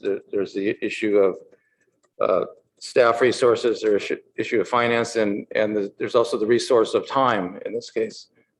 This is a project we've been working at off and on for 5 years, and there are I believe some very valid concerns raised this evening, and there's also a question of what can we move forward with appropriately and accomplish something and continue to move forward in the future. I appreciate Commissioner Brown's questions about the CEQA study that has been done right now and the level of detail and the projects versus the general projects versus specific projects. I appreciate the comments from the public that what we're talking about is a plan for plans, and I'm wondering to what extent, I mean, this question for staff, to what extent was that planned and purposeful in the BCCP? And related to that question, what separates this, what makes this a comprehensive conservation plan as opposed to an aspirational master plan, which is more of a plan for plans? And that's, we have a Baylands master plan. We obviously have our city comprehensive plan and the parks master plan. It sounds like there's a question about what expectations were for this BCCP in terms of, where there's some people that voicing an expectation it would be a detailed plan for resources that we don't currently have on staff, both financial resources and the staffing resources. The question about having a biologist on staff. So maybe Darren, you could shed your thoughts on getting back to what my original framing question is, what is the goal of the BCCP and what is our goal as a commission? Yeah, the goal of the BCCP was to have a plan that gave guidance to staff and the community in terms of what they could expect in terms of how the land would be managed. And I think in many ways it achieves that. Rangers were doing several actions, mowing along roadsides and planting plants at different areas with a certain plant palette recommended by Save the Bay. And before this plan was implemented, there was no chance for the community to weigh in on that, for the commission to weigh in on that. That all happened. We came together. Goals of the plan that is successfully completed. And I think to the vast improvement of what would have been otherwise. It was robust in terms of different stakeholders providing input. I think the plan for Bixby, which is implementable, which is funded, is one of the stars of the outcomes of the BCCP. But even the ones that aren't ready to be implemented, like the ITT concepts, I think are really good. You got to start somewhere with what we're going to do with that. And there were a lot of different ideas and ones that were frankly quite contradictory in terms of what to do with the historic building. Or as it turned out, thanks to the BCCP analysis, it's not historic. So we've got that done. And again, they are just conceptual. That one does require more study. As Commissioner Kleinhaus noted, part of that ITT property is connecting hydrologic connections. Well, there's a lot of background and deep science that has to happen before you do that. You wouldn't jump into it. As she pointed out, you need to understand what's out there, which means extensive study, which is beyond the scope of what the BCCP intended to do. But it was intended in my mind to give us a roadmap of how to get there. And we have extra work to do to get across the line for that one. Again, that one's a little more fraught with complex situations, like there are people who want to save that remaining building. And the vast majority of our BCCP stakeholders did not want to. And it puts us in a little bit of a conundrum that requires a little additional research and public meetings and process. There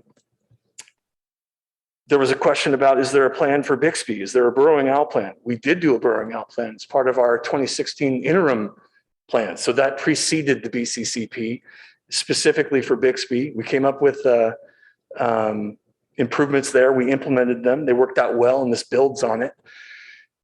We have the burrowing owl plan. Commissioner Kleinhaus helped advocate for that. We got it in.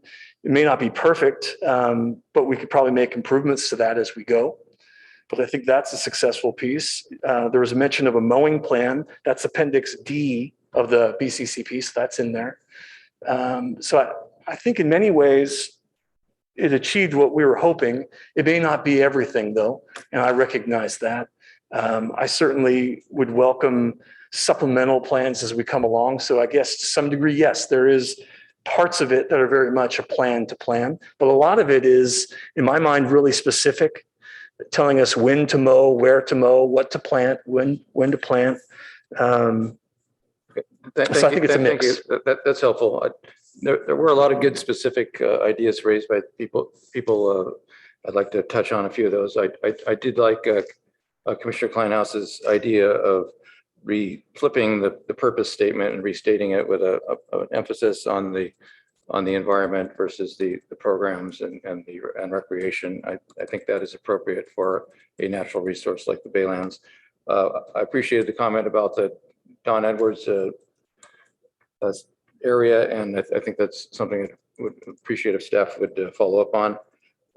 Certainly the question about grants and staff writing, it gets back to the same resource issues, and it's not the first time this subject's come up with the commission. I think you know how the commission feels about that, that we are in favor of more grants being written and having staff to do that. But again, I understand the catch that staff resources would be required to implement grants that were received.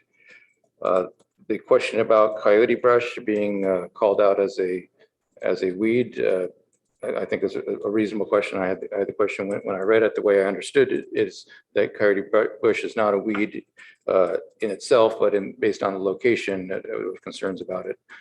So I don't know if that's something that Diana, you could reply to now to clarify that question. Yeah, that's exactly right. Is in and of itself, it is not a weed, but I think in thinking about context of where it's planted, it does tend to have deeper roots, which can interfere with the cap at Bixby Park. So I think that's why coyote brush is not a plant that we are recommending for that area. And just to clarify, are you calling it coyote bush or coyote brush? I've heard it both ways. Yeah, I mean, we can call it Baccharis pilaris if we want to be really specific. But yeah, same plant we're talking about. Thank you.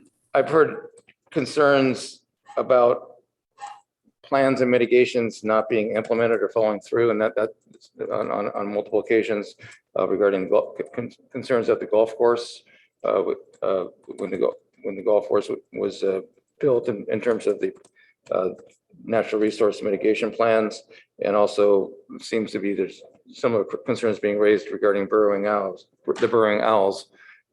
This is a concern and something that would like to see addressed and clarified so we can better understand where we are. And really, what do we need to be doing to properly prioritize our natural resources, the wildlife and habitat? The question of public art has come up before the commission before. I think there was, just to summarize where the commission was in the past, there was support for the natural art, for example, the burrowing owls nests, the woven wood sculptures, or whatever you want to call them. I think there's general support for natural art in the Baylands. I think there was a general feeling that in terms of the man-made, less natural art, there's a lot of it in the Baylands already that certainly there is a community that appreciates this, but there's also some community members that seem to question the appropriateness of there. And I don't think that the commission wasn't generally supporting more art of this type in the Baylands area. Chair, if it would be helpful, we've got the director of public art, Lisa Marzo, on the call. I think she's still on. Elise, if you are on, would you be willing to, or do you have any comments you'd like to make regarding that? Thank you.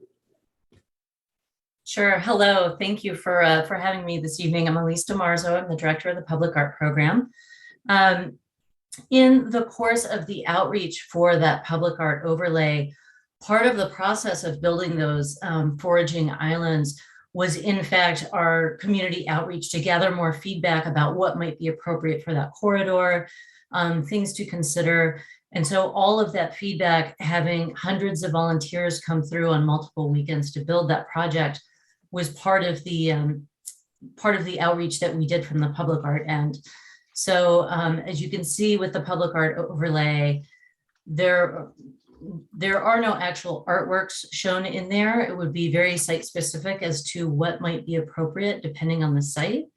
But we definitely understand that there's sensitivity around having large metal sculptures may not be appropriate for that site, but having something that's more pedestrian friendly, in keeping with the environmental and ecological themes of that corridor. And by that corridor, I mean starting from the 101 and going all the way down Embarcadero. So really having some sort of through line to some public art elements there. But we definitely hear you on the large sculptural elements. Sure. Thank you, Elise, and thank you for joining us. So in terms of things that you would consider more appropriate, would an example be the metal sculptures of the birds at the Baylands entrance off San Antonio on the mountainside? Did you know what I'm referring to? I do know what you're referring to there. Some of the discussions that we had with the artists who created the overlay and with community stakeholders was really thinking about as one is approaching the Baylands, even from, for instance, where the car dealerships are, you don't have an indication of the tremendous beauty and nature that lies ahead as you navigate that corridor. So perhaps there are ways to signal that, in more subtle ways as people approach. In an artistic manner. Right. Sure, that sounds very much in line with what I've heard from the commission. And if there were any art installations planned for the Baylands, is this something that would go in front of the Parks and Rec Commission before it was approved? It's definitely something we would reach out to Parks and Rec Commission to have someone on the selection panel and through that process. And we would bring it to the Parks and Rec Commission to gather feedback before we put any sort of call out to an artist, to really gather the feedback on what kind of project might be appropriate for that site. Thank you. And thanks for the clarifications on the subject. It was helpful to have you here this evening. All right, so trying to wrap this up in terms of my comments, and we'll reach out to the other commissioners just to see if they have any follow-up comments. There's definitely a question about what's appropriate for the BCCP, what the goals were, what the timeline was, and what I'm hearing is we have a plan for a plan in many ways, and that if more detailed plans were put together, it would require appropriate staff resources and require an additional CEQA analysis. And so that seems very reasonable way to tie things off on one level. If we're able to reprioritize the environment and then add some additional focus and perhaps advocate more strongly to look to allocate resources for a staff biologist, perhaps not only for the Baylands, but also to be used at Foothills Nature Preserve and Arastadero Preserve for the open space preserves for the community. I understand there's financial implications of this and there are competing resources for this, but this seems like something that the commission may want to advocate for. And it's not something that's going to happen overnight, just as the additional more detailed plans in the further CEQA studies aren't going to happen overnight. But then getting back to the 15-year timeline, which is already in question, maybe thinking of it as 12, maybe the timeline needs to be even shorter in terms of what we're thinking about the overall scope of this plan. Either that, or we're looking to be enhancing this more vigorously, working to enhance the plan with more detailed plans within the specified timeline. And that summarizes my comments. I don't know if any other commissioners have follow-up comments they'd like to make. Shani? I have one. There have been several projects recently, and one is coming to us later, and so we'll talk about that later, that are doing public works projects right by the Baylands within the 300 feet that I would consider an important buffer for any kind of project. And if we look at what Mountain View requires, they have a specific planting plan, they have lighting requirements, they have a lot of design guidelines for how to design projects that are near open space parks, and especially the Baylands. And what we have seen with the bridge over the Adobe Creek Bridge is that they had a really nice outreach about the lighting and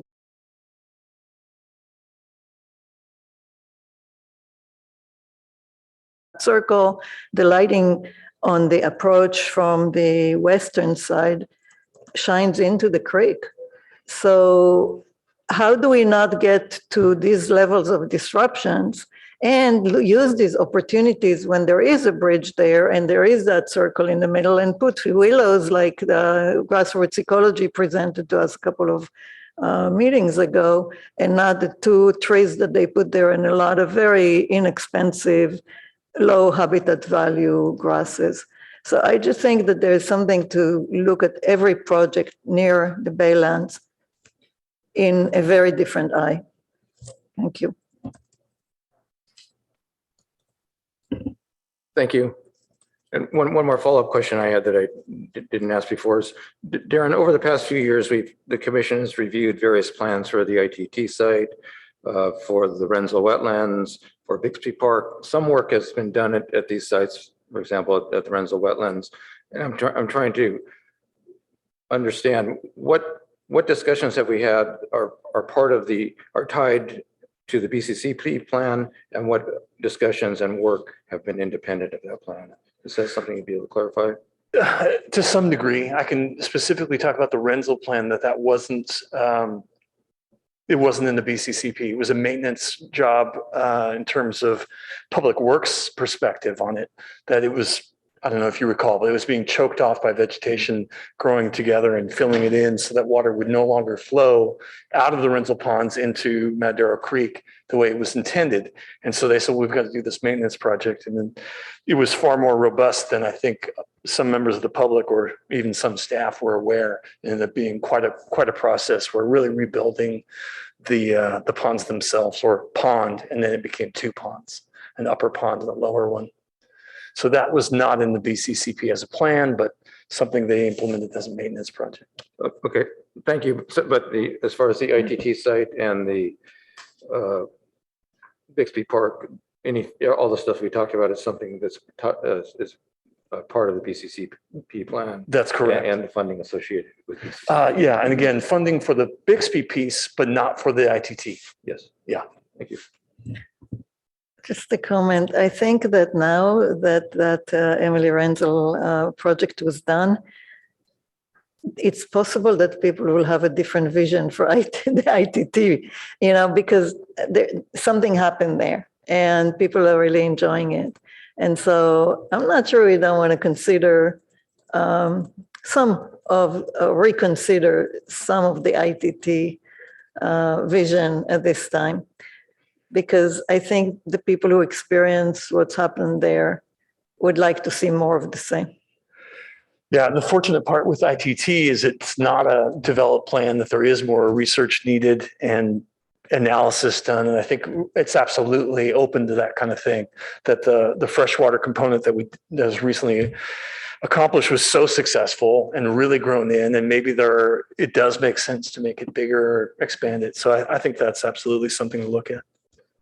So given that there is no specific plan for ITT, it isn't something that needs to be considered very deeply as far as the current plan, because any additional plan for ITT is going to require further consideration by that. That's my perspective. Yes. Thank you. Well, I want to thank staff and our consultant guests this evening, and all the members of the public who have spoken, and all the commissioners' input. It's been a good discussion.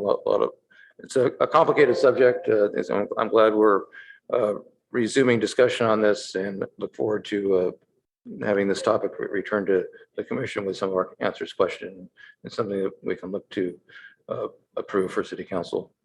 Thank you very much. Recommend for city council approval. Excuse me. Thank you. Thank you, Elise. Thank you, Diana. Appreciate it. Thank you. Thank you. And now we're ready to move on to our next item on the agenda, which is the Advanced Water Purification System presentation, AWPS. If there are any members of the public who would like to speak on this matter, you can raise your hand, and after the staff presentation, you'll have an opportunity to speak for 3 minutes. And I'll turn it over to you, Darren. Thank you. Thank you, Chair. My pleasure to introduce Tom Kapuscinski. He's the Senior Engineer with Public Works, and Diego Martinez, Associate Engineer with Public Works, and they have a consultant with them as well. Welcome, and thanks for being here this evening.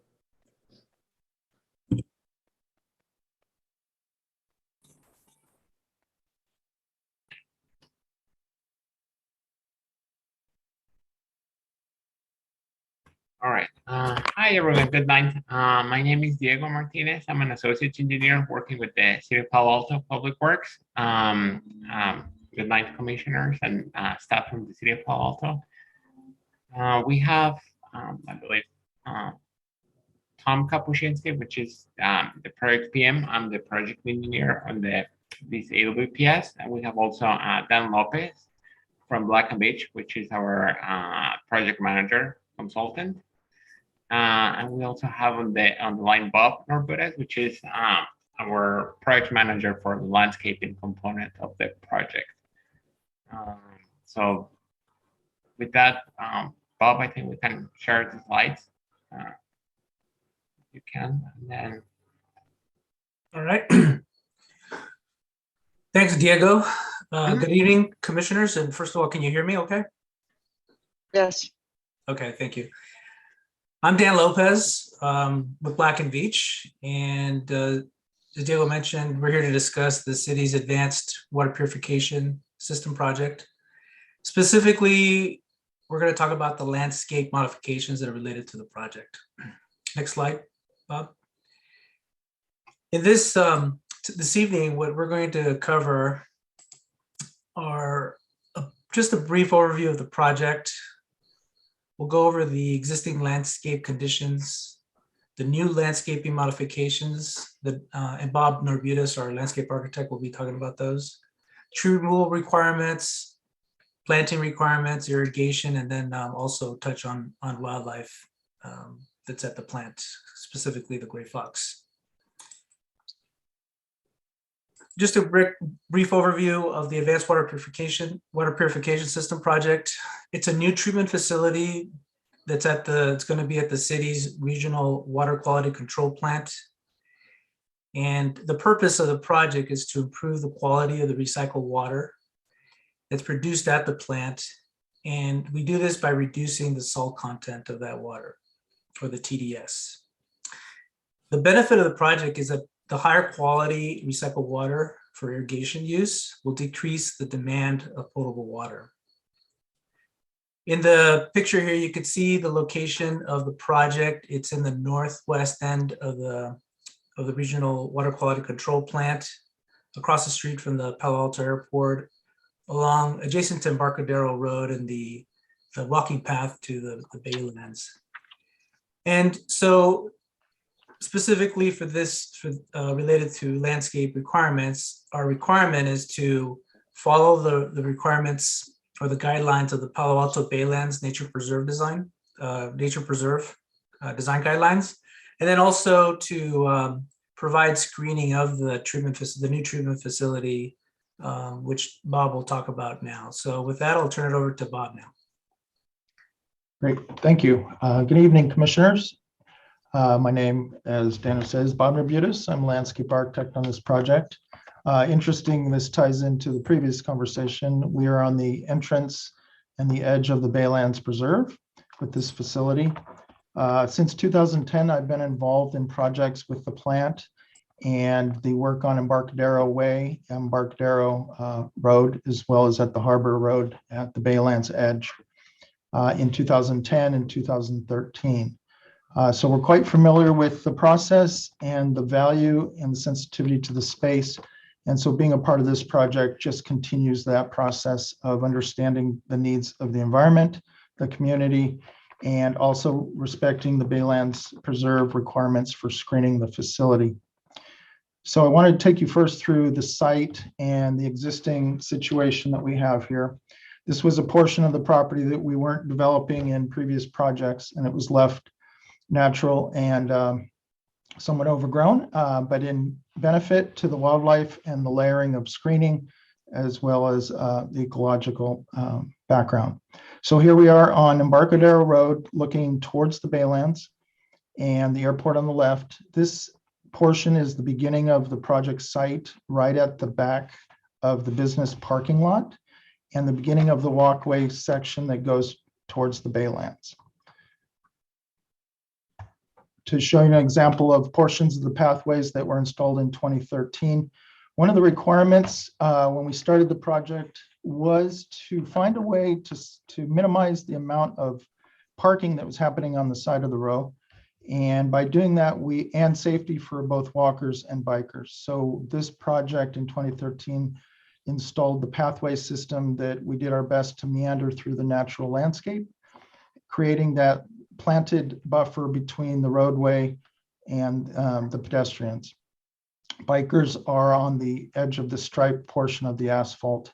And by placement of a few boulders, as well as the landscape that was planted, it definitely impacted and minimized the amount of traffic and vehicles that were parking and using the Baylands area. Now, as we've looked at the area, this is a portion of the project that was irrigated and planted with every intention to see the plant palette that was both salt tolerant and low water use plant material thriving in this area, but it was very aware that the invasives and the dominant plant species may overcome that.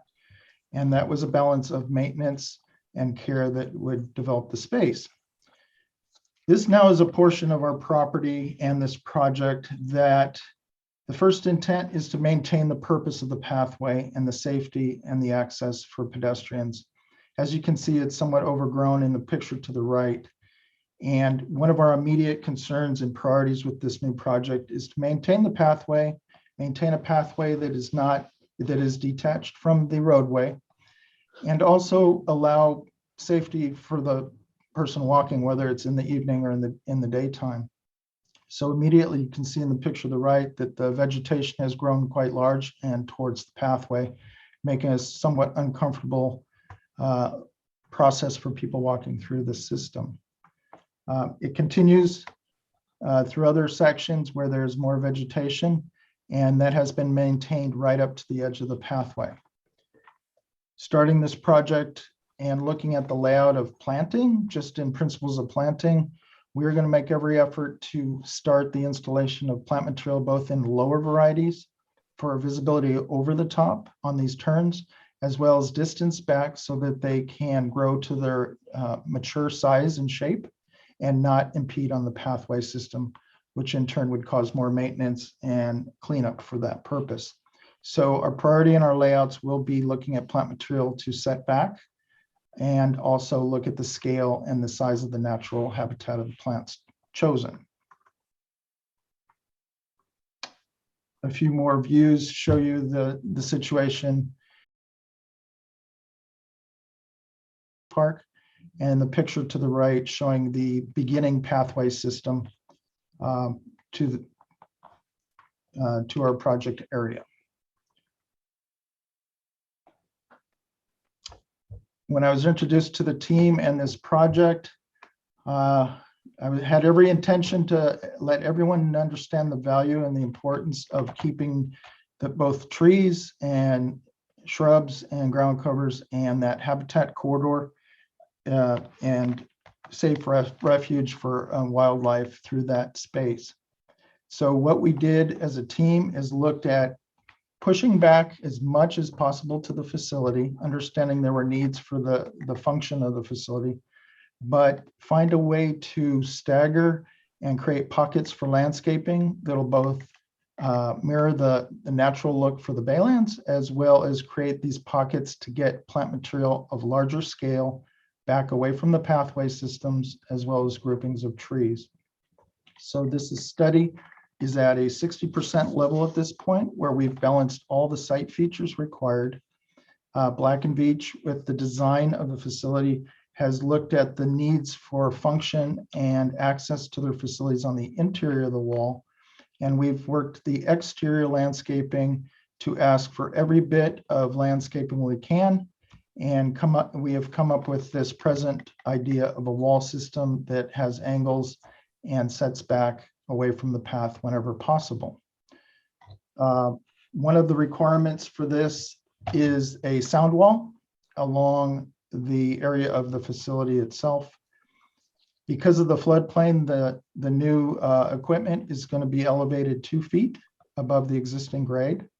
So from the inside, they are looking at an 8-foot sound wall with a gravel surrounding the facility for access of vehicles.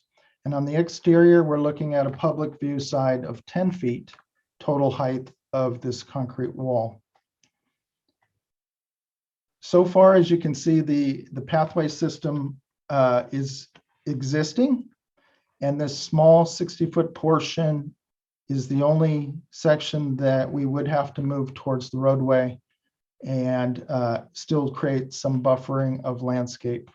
So the tightest point of the wall system is about 5 to 6 feet right in front of the nearest point of the facility corner. After that, we have the opportunity to open up again and separate ourselves from the wall system. The areas had been installed with existing irrigation from 2013. We will be maintaining that system and just realigning any main lines that may be disturbed by the installation of the wall itself. And there will be an opportunity, as was done with the first phase, to supply an educational signboard, which will both explain why this facility is installed and also the benefit to the community and the treatment to the recycled water, as they make every effort to distribute that to the community. And we also will have the chance to point out drought tolerant, salt tolerant plant material that the public can both plant in their neighborhoods and their own yards, and appreciate what is being installed and the sensitivity to the Baylands itself. To quickly show you where we're at right now with the facility, this red line represents the requirement for sound wall. After the red lines, we will go to a 8-foot high chain link fence that ties back into the existing fence system on both the west side and the east side.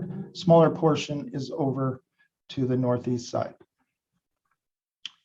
Rather than keeping a straight line fence and wall, we were looking at staggering that as much as possible. We've put together many variations, and we are still ongoing with the final solution for the aesthetic balance of the wall itself. At this point, we're looking at a weathered wood precast concrete wall system with staining to naturalize it and have that natural wood look to it. We had discussion with maintenance, and at this point, the value was not to plant it and cause further maintenance for the wall itself, but we're in further discussions whether that's appropriate.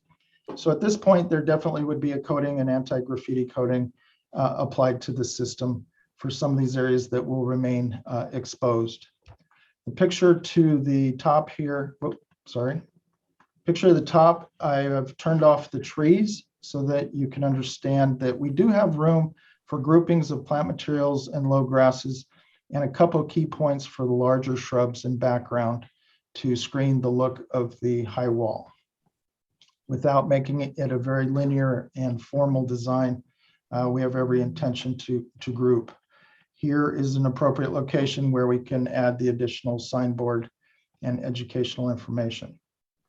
With the tank, the RO tank, you can see that we have the view of the tank from the walkway, but we also have the wall that's coming close to the pathway itself. In order to install this project, we are looking at a very sensitive removal of trees. That area has been left natural, and it does have some dense multi-trunk systems and trees, and a large mix of eucalyptus as well. They will be required to be removed only for the fact that they are sitting right where the facility will reside. As soon as we are able to protect a tree and keep the edge trees, especially on the business park side, we've made every effort. We will have ongoing communication with urban forestry and canopy and other stakeholders to make the ideal situation for what trees can be preserved and protected, as well as information on plant material that would be advisable to use. And so then in our preliminary layout, we are at a point of just trying to understand the value of the space and the scale. So the planting plan right now is shown in large, medium, and small plant groupings with planting palette to understand the number of plants and provide the spacing required away from the walkway system. So as you can see here, we have very limited space to put in large groves of trees, but with further discussion, we can decide if there are certain types of trees that would be appropriate along the roadway to further balance the missing corridor of tree line and further screen the facility. Within the pockets, we will work with low ground cover and grasses appropriate to the space and create that safer walkway system, but a definite introduction to the Baylands, as well as plant palette that does work from the Baylands out towards the business park, which is immediately leaving this space. Definitely has more of an ornamental planting palette, but we would work with the Baylands planting palette directly out with an organized layout. Okay.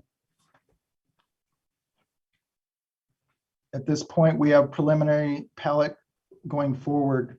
In 2010, working with Julie Weiss and Jamie Allen at the plant, we put together stakeholders with Audubon and with Canopy and other groups that were trying to figure out what recycled water can be applied to both residential but plants in general. There was even testing plots on the inside of the plant to see how the recycled water affect redwood trees. And so we took this opportunity that the exterior was also a training ground and an area to study the impact of the water. And we now have the 10-year jump to find out how that has reacted with certain planting and change what we would recommend to plant and look at different options at this point. So we will reintroduce that stakeholders group and further investigate the appropriate planting to blend into the baylands and be appropriate to establish in this space of transition. We are definitely a high priority to work with native plants. And right now this list does show 60 to 70% native plants, but we will make every effort to put that closer to 100% value. Understanding we have to look at the space and how narrow we get with certain types of plants that will need a little more room to grow. As far as irrigation, summary on that, one of the studies that we found, we had areas that we had used pop-up spray irrigation for mass areas and grasses. Those are areas that we have found had more maintenance, but also somewhat of a failure to the plant material itself. Areas that we were using point source irrigation, which means we were using thickened tubing and drip to each plant, proved to be more effective for the areas that they were installed in. And so the recommendation is to go to the new planting areas with water isolated to each plant, which will also minimize impact to maintenance and give us the opportunity to adjust the irrigation per plant types as we further specify the planting in each category. Rather than mass spraying the area, we would be able to focus that irrigation to the plants themselves. One of the other topics we're quite aware of is the gray fox and other wildlife that moves through that area from the marsh, both directions around their plant, both towards the Embarcadero, as well as the south side of the facilities towards the baylands. So the plant material needs to be dense and of a variety that will promote both refuge as well as that migration and movement through the day and through the seasons. And so one of the comments came up is when you're inside the plant facility, it's very aware that wildlife is both inside and outside the plant. And certain areas, as you can see in the photo left, of gates around the perimeter have been allowed that wildlife has been able to move through both inside as well as outside the facility. And so we will follow that same process with this large wall section and promote certain key locations to have small openings at the bottoms of the wall to further allow for that access and safe movement inside as well as outside the plant. That summarizes our project at this point. Bob, thank you for the presentation, and Diego as well, and appreciate the thoughtful detail that's gone into this plan, and appreciate coming before the commission for our comments. I think it'd be helpful first to see if there's any clarifying questions from commissioners before we go into comments from the commissioners. And before we do that, it looks like we do not have any members of the public who are looking to speak. If anyone would like to speak on this matter, please raise your hand and we'll give you an opportunity. And we'll start with the clarifying questions. And if there's any hands after the clarifying questions, we'll take questions or comments from the public. Joy? Thank you very much. I just wanted to confirm the project timelines. I wasn't too clear about that.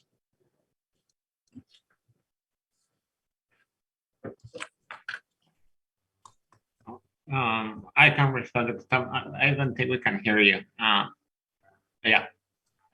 I can respond to that, Commissioner.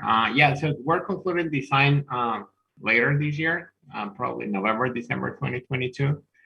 And then we're still trying to get funding for this project because it's a partner through Valley Water and Mountain View as well.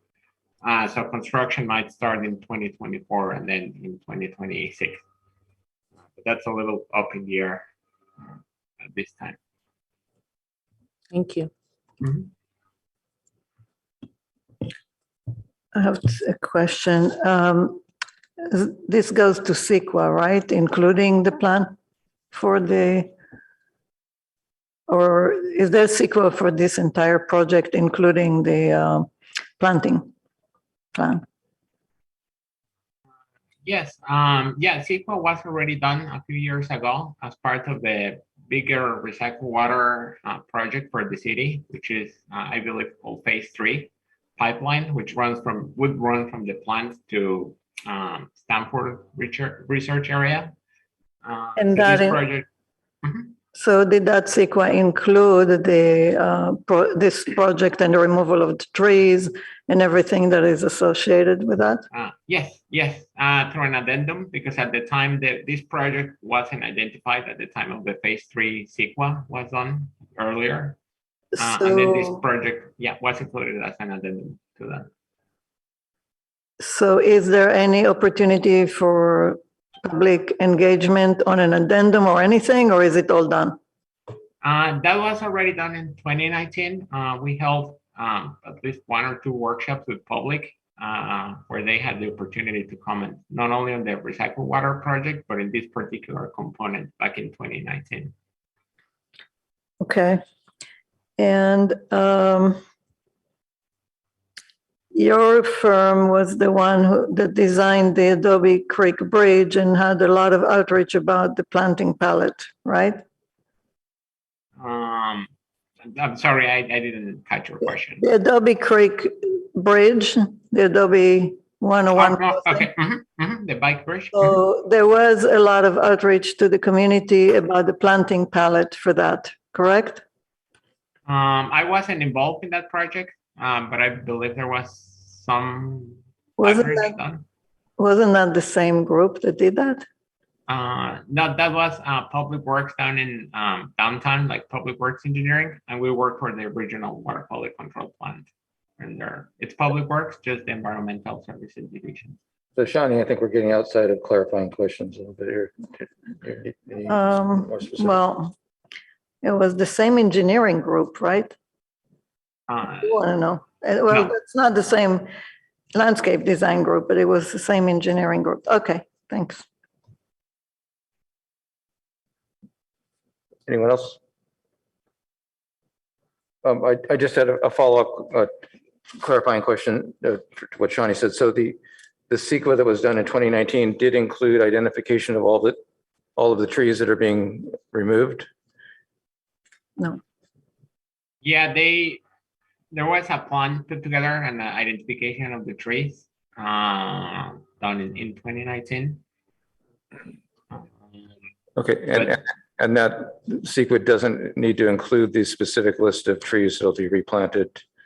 No, that I don't think it needs to include the trees, the specific trees to be replanted. And just so I understand, the current plan identifies tree species that will be replanted, but not the specific locations of which species will fit in. There's certain buckets, sizes of trees and shrubs, et cetera, and there's a list that will be used, but the specific palette that will be used has not been determined. Is that correct? Do you mean only for this area, or just for like replanting, I guess? Well, so there is a diagram that has some replanting information. That this one, yes. So is this the only area where things will be replanted? Trees and shrubs will be replanted, or are there other areas? For this project, only in this area. Okay. Or these 2 areas, I guess. Okay. Along Embarcadero Road. Yes. Okay. And just to clarify, the existing area, the plan calls for a wall that will be partially covered by by plants and trees, but will be exposed. And how does this compare to what the view is right now for people walking by? I'm just trying to understand that. I think both, if you can go to the beginning, I think you have a few pictures. Okay, so it is a completely natural view now, and you're looking, and the new view will be not 100% natural. Yeah, because that part of, that's kind of plant property on the left of the picture, and that's an undeveloped plant property area. We just have a soil filter that filters air from one of our plant processes, but there are no buildings there. Thank you. Just want to clarify that. Yeah, that, still talking a little bit about trees. There's selection of trees that will be planted. I mean, are you taking into consideration that at some point in time, the growth and height of those will cover a lot of the walls, or how have you made the decision as to what type of trees will be planted and where and so forth? I'll defer to Bob on that one, please. You sure? Okay. Definitely the concern is for the natural maturity of the trees. And so we generally design it how they will grow and fill in the space the 15, 20 years after that. So understanding characteristics of the selected trees. We understand that there is a point where there's understory, but for many years that growth of the limbs is low where people are walking. And other than bringing in larger trees to begin with, we do have that balance to find that space far enough from path, but knowing the maturity will definitely fill in the background as a great priority. So we can even plant closer than typical to accelerate that, but we've got to watch that the health and the structural growth of those trees when they're too close could actually hinder them later in life, and they will have less of a lifespan on that. So you see these shapes here, they're showing probably 10-year growth that with a lot of these trees growing over 2 feet a year and growing to their widths. We'll screen this rather quickly. Okay, thank you. I think that's a good summary of some questions to try and further clarify what you're presenting. Does anyone else have any further questions along that line? If not, then we'll go into general comments. Commissioner Cribbs, would you like to start off?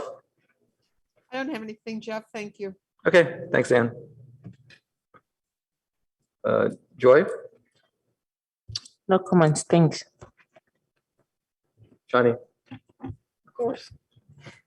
So I have a few questions and comments. One is about the planting palette. I looked at it as we speak. There are a lot of species here that are not native. Most of the trees, they're conifers. They really don't belong in the baylands at all.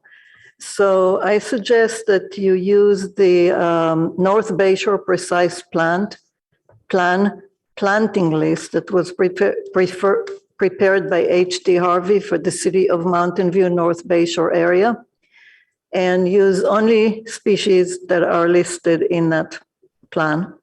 They have a really extensive and very detailed planting palette, which includes for every tree and shrub and understory and everything, salt tolerance, whether it's drought tolerant or not, and everything else you need to know.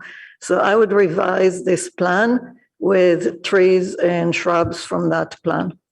So that and they recommend in areas near the baylands, I think 80% native, and don't use cultivars, use the original natives. So if you look at that plan, you can see what they're recommending. And I strongly recommend using that instead of planting acacias in this area and things like that. They do have a few plants that are not native, but they have value for wildlife that they are proposing. So that's about the plant list. The other comment that I have is that as is, that trail feels very natural, even though it's between a facility, an industrial facility essentially, and the airport, it still feels natural. Your design cleans it up, makes it very manicured very bare. I'm not even sure that we don't have water there to create, I don't know, to put vines on this wall or something like that, given that some of the water is going to go to the plan to go to the horizontal levee right there. I mean, it's a water pollution control plant, it has water available that is going to be used at the horizontal levee, and there's no reason not to use it here too, and run lines on these walls so they look, alive. And also to plant a really much denser, if you're removing so much vegetation, and the foxes and the animals that use that wildlife corridor will lose that. So if you can create a dense layer along that wall that the foxes may be able to get through. Once it's all exposed and exposed to light at night, they will not use it as easily. And, creating wildlife corridors is one of the goals that we were looking at in the previous discussion of the Baylands Master Plan. So I have a feeling that this is way too sterile and needs to really have a much more dense, and even if it, some branches move into the trails. And I've seen, on some of the projects that I've been involved in where they plan a natural feel, actually allow the growth of vegetation onto a trail a little bit. So people feel that it's more dynamic and it's more natural versus a city sidewalk in the center of town. So yeah, those are, so salt tolerant and drought tolerant. I'm not sure you actually need that here because there is water in the water pollution control plant right there. And I do recommend looking at and there is a huge loss of habitat here. And I don't know how you compensate for that. You say the CEQA has already been done, but there is a loss of canopy and habitat that we need to look for a place. We keep seeing more and more, and this is not in relation to your project directly, but we see more and more of these little projects coming in and removing wildlife habitat. And so it's an ongoing attrition of our natural resources. And so I really don't know how we can comment on that, but we really should. This attrition is degrading. And it's not, you're doing what you can. The project as at large is not yours, but it still removes a large value from our baylands. Thank you. Thank you, Vice Chair. Yes, I would like to echo a lot of what Shawnee said in terms of the importance of the plant palette. I think I saw in the slide, it said, is it 69 trees of 25 inches of diameter and greater? Was that correct? That are being removed? 69 trees total with 13 over 25 inches. Okay. So again, a lot of habitat being removed, and there's certainly trade-offs, and we're going to recycle water, which is a great thing. But I think using this opportunity to plant the native species and to really keep in mind the wildlife corridors, as Shawnee had mentioned, is very, very important. I do have actually one question. What is the delivery method of the recycled water? How do we distribute it? Yeah, do you mean for this particular irrigation area, Commissioner, or? No, I mean, so we're recycling water and trying to reduce potable water. How is this distributed to the different irrigation areas? Is this purple pipe, or is it just trucks that come in and get water?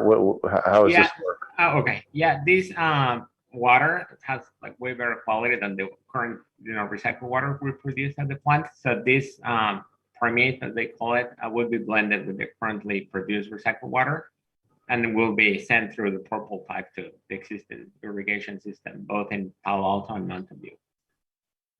And the expectation is that, especially now in Mountain View, they can increase, because they have the grid of recycled water pipes is larger than we have at the city, that they can increase recycled water use significantly, allowing more customers to use better water quality. Thank you.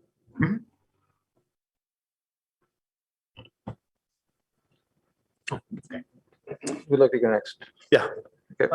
This might be, yeah, so it goes back to the removal of a lot of trees, and making a comment that as much as you can do to add more back would be good. My other question is regarding the 10-foot high sound wall. How much noise, I guess, is removed? I mean, can you do any measurements to see how much sound is generated at different times of the day? At night, you're probably going to hear more. And how did you make the decision to go with a 10-foot wall? And how far back is the machinery that will be initiating that noise? Sure. I can respond one part of the question, and maybe Dan can help in the second part about the decision of the wall. Yeah, so there are some pumps. I don't know what I cannot point, but there are sure they call them reverse osmosis membranes packet that you can see the 4 units kind of from the closest to you. You see like the canopy exposed in there. Yeah, and then on the left, as you see, there are a few like pumping equipment that will be pumping water in those units. So that's kind of one of the main sources of noise. It's just a pump noise, going on whenever the plant is running. So during preliminary design, we did a study to measure actual conditions of noise in the area. I believe it was like a few days, counting days and nights. But we also found the issue, like we have the airport kind of right across the facility. Elaborate too, Diego, if you want. Yeah. So yeah, we had those studies there from noise, and then from there it was the decision that our consultant recommended installing a wall to at least, stop the noise coming from this facility out from it, and kind of reducing the total noise, ambient noise in the area. And we put some noise monitors, acoustic monitors out there to measure the existing noise, and have calculations to show what the reductions will be with the wall. So you know how much noise is generated from your machinery, right? So I guess you would be sort of building your wall in enough to reduce that noise factor by some factor, depending on. I assume all the equipment runs about the same time, or at different. More or less different times, but we also specify the equipment that we're specifying is also paying attention to the decibels that they generate as much as possible, trying to have lowest decibel possible. In some cases, you just physically can't do it. You have pumps. That's where the sound wall comes into play. The process, the equipment is pumps and all that already exist at that plant, so it's not too different than what's there now. The actual membranes themselves don't produce any noise. So it's really typical pumps that you see in the rest of the plant.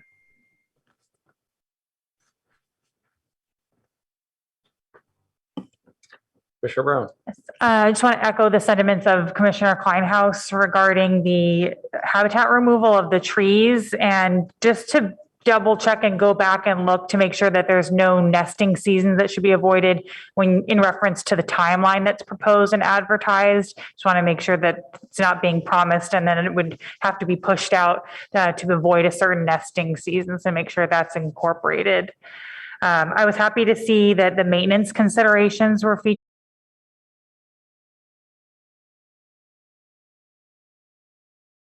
Maintenance costs and the staff time.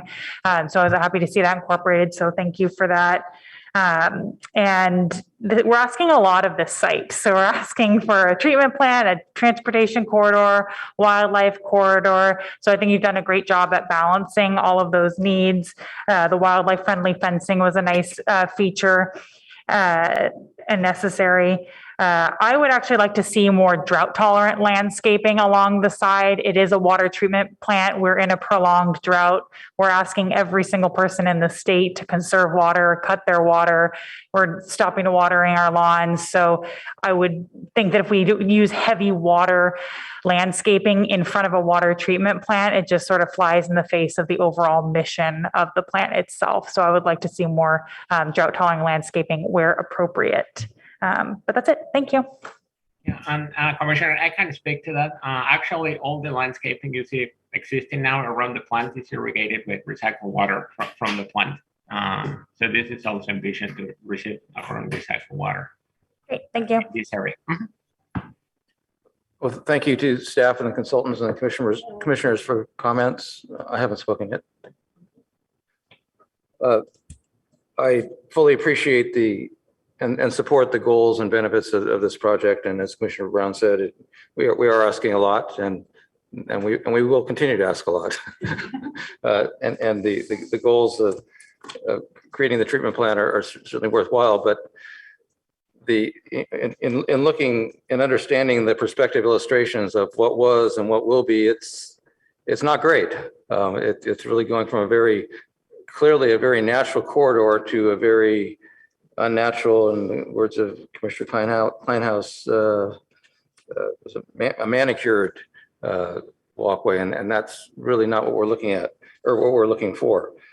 I appreciate the plan to cover the wall over a 10-year period, if I understood that correctly, and I appreciate the importance of planting trees at appropriate distance so they grow and mature properly, and even appreciate that sometimes planting the larger tree isn't the best approach. If you start off with a smaller tree, it's going to grow a little bit faster after not very much time.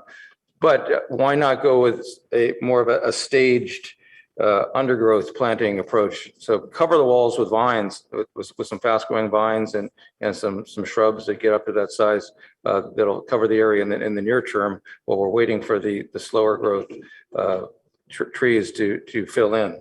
That seems very, very reasonable to focus on. I believe I heard you say that there was going to be some sort of a focus group set up to work on finalizing the plan, and I would like to suggest that the Parks and Rec Commission have a liaison from our commission as part of that focus group that can keep the commission abreast of plans and provide input. It's good to hear that you're working with the Urban Forestry Department and Canopy on the plans. We certainly rely on their expertise. But I do have a question in terms of the tree removals and the new tree plantings. So do I understand correctly that the new tree plantings and the number of trees that will be replanted is consistent with the guidelines in the current tree technical manual?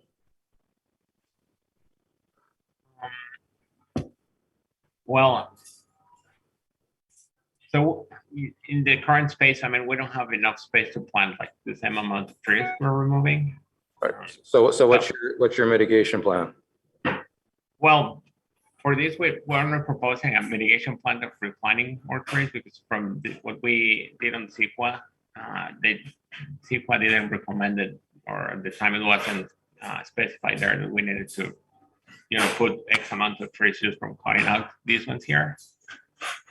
So we're just planning to replant the area with, where spacing is a bit. And so we're going to have a net loss in canopy as a result of this plan. At least in this area, yeah. Even when the trees mature. Potentially, yeah. In this area, for sure. So, Darren or other staff, is there other plans to have replantings elsewhere in city land so that there will not be a net loss in canopy? Not yet, although I think that's something they may choose to explore. I understand they're going to be meeting with Peter Gollinger to talk over some of this, and I think lots of alternatives might get discussed. So I'll try to be friendly about this, but I'm struggling to believe that you could have gotten this far in the plan without having a plan approach where you would not be having no net loss. And also, if you're working with the current tree technical manual, this, as you may know, this manual been in the process of a major revision, and it should be updated with a new tree and landscape technical manual, likely before this project is approved. So can you clarify when this project would be approved by City Council? When you're looking at construction? Well, we have to secure funding first. So I believe the earliest to start construction would be early 2024. but when would the plan go to City Council for approval is my question. I guess during 2023, late 2023. Okay, so the guidelines in the city tree and landscape technical manual will be updated by then, and okay, so they would need to be considered. And Peter, our new city urban forester, will certainly go over this with you. Okay, yeah, and we can work with Darren. Expertise His there. staff. Okay, thank you for the comment. Okay, thank you. That's all my comments at this point. I might have some more. It looks like some other commissioners have some follow-up. Joy? No, fine. So go ahead and turn your mic off. Thanks. Do you have any lighting as part of this project? Either the project of the facility or the landscaping and the trail? Not for I believe the trail currently doesn't have any lighting, just except the big tall city lights. I think they're on the other side of the sidewalk. So we're not providing any additional lighting on the path. And the facility in the interior, yeah, will have lighting, just like the rest of the plant. Is there a description of that lighting somewhere?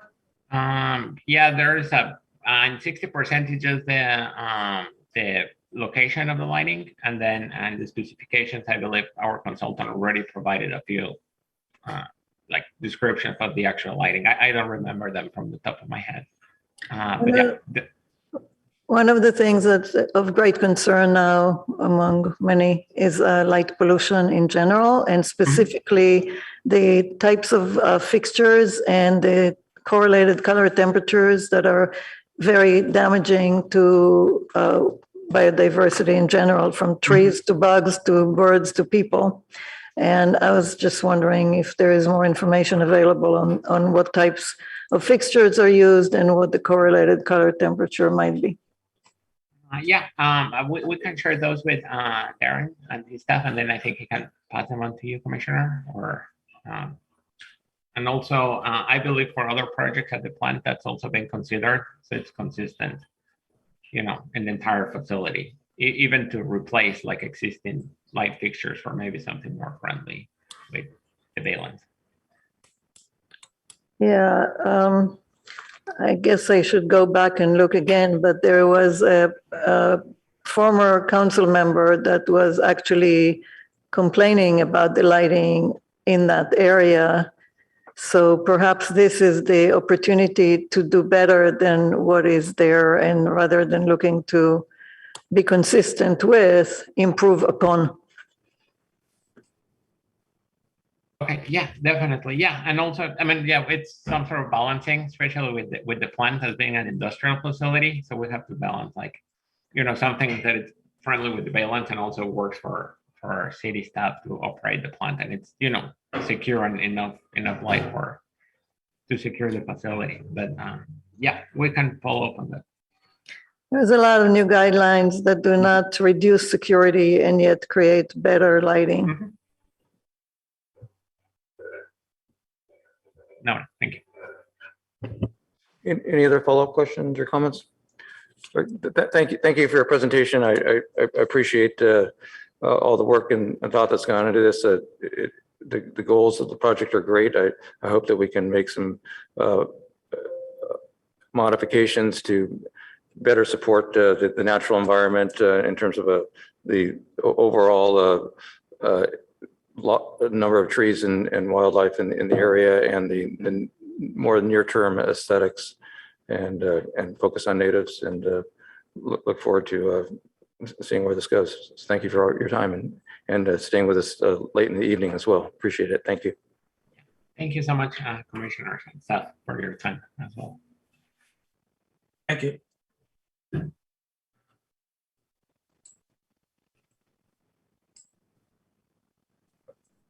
Okay, thank you, everyone. We're now moving towards the close. It's the opportunity for commissioner and board member questions, comments, announcements, and future agenda item discussion all in one. So it's an open field for any of the above.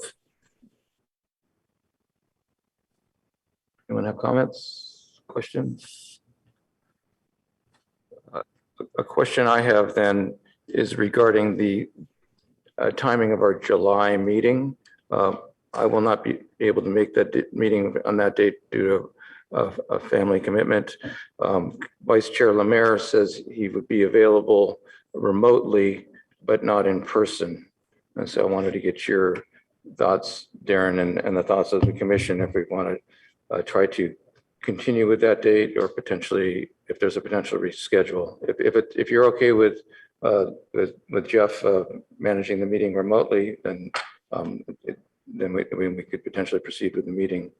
And related to that, it'd be helpful to get a vacation schedule for all of the commission members. If anybody expects to be have any issues about any meetings on that are upcoming over the summer months. The part where you asked me, Chair, yes, I'm okay with that. If Vice Chair feels comfortable with that role, I'm also open to, we could send out a doodle poll and find a new date if that's a problem, but I'm fine with what you proposed.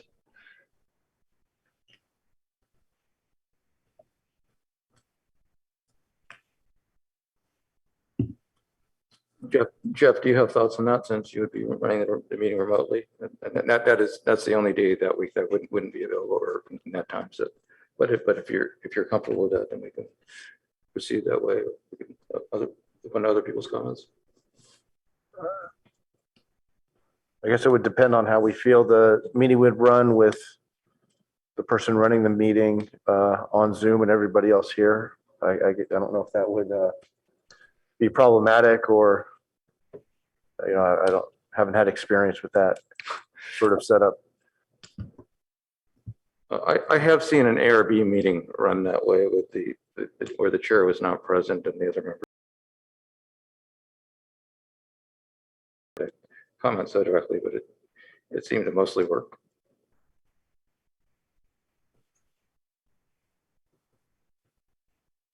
Sounds okay to me. Okay. So then we will plan with the July date as scheduled. Okay. Then Darren, can we talk about the upcoming agenda? Yes. So for the June agenda, Chair, we were originally looking at the Baylands Conservation Plan, CEQA, and the Mitchell Dog Park improvements, just for discussion. And then July, the horizontal levee pilot project. This is a discussion. They're at approximately 60% design. And then the Mitchell Dog Park improvement ordinance, assuming the previous meeting goes well and it's appropriate to do so. And then potentially also on the July skate park, come to the commission for discussion. There'll have been the community meeting June 15th. So I think we would be unlikely to be ready for the June meeting to bring that as a discussion.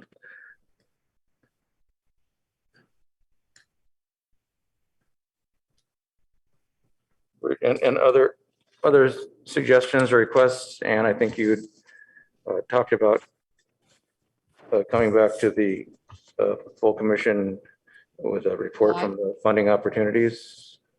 Yeah, in July. July would be great if we could fit that in. And you would not be ready for June?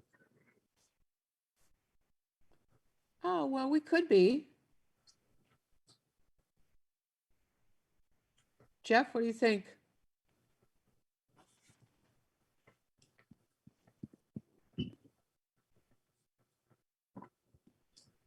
Maybe we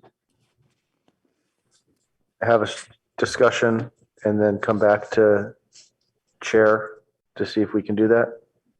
Sure. I'd ask Joy too. Yeah, so we'll talk about it and then we'll let you know pretty soon. How's that? Sure, we have maybes on the agenda all the time. Any other suggestions from commissioners? Darren, anything else? That's it for me, Chair. And any other comments? Not for me. Okay, thank you, everyone. With that said, we'll close this meeting of the Parks and Rec Commission. Thank you for all of your participation and input. See you next month. Thanks, everybody. Thank you. Good night.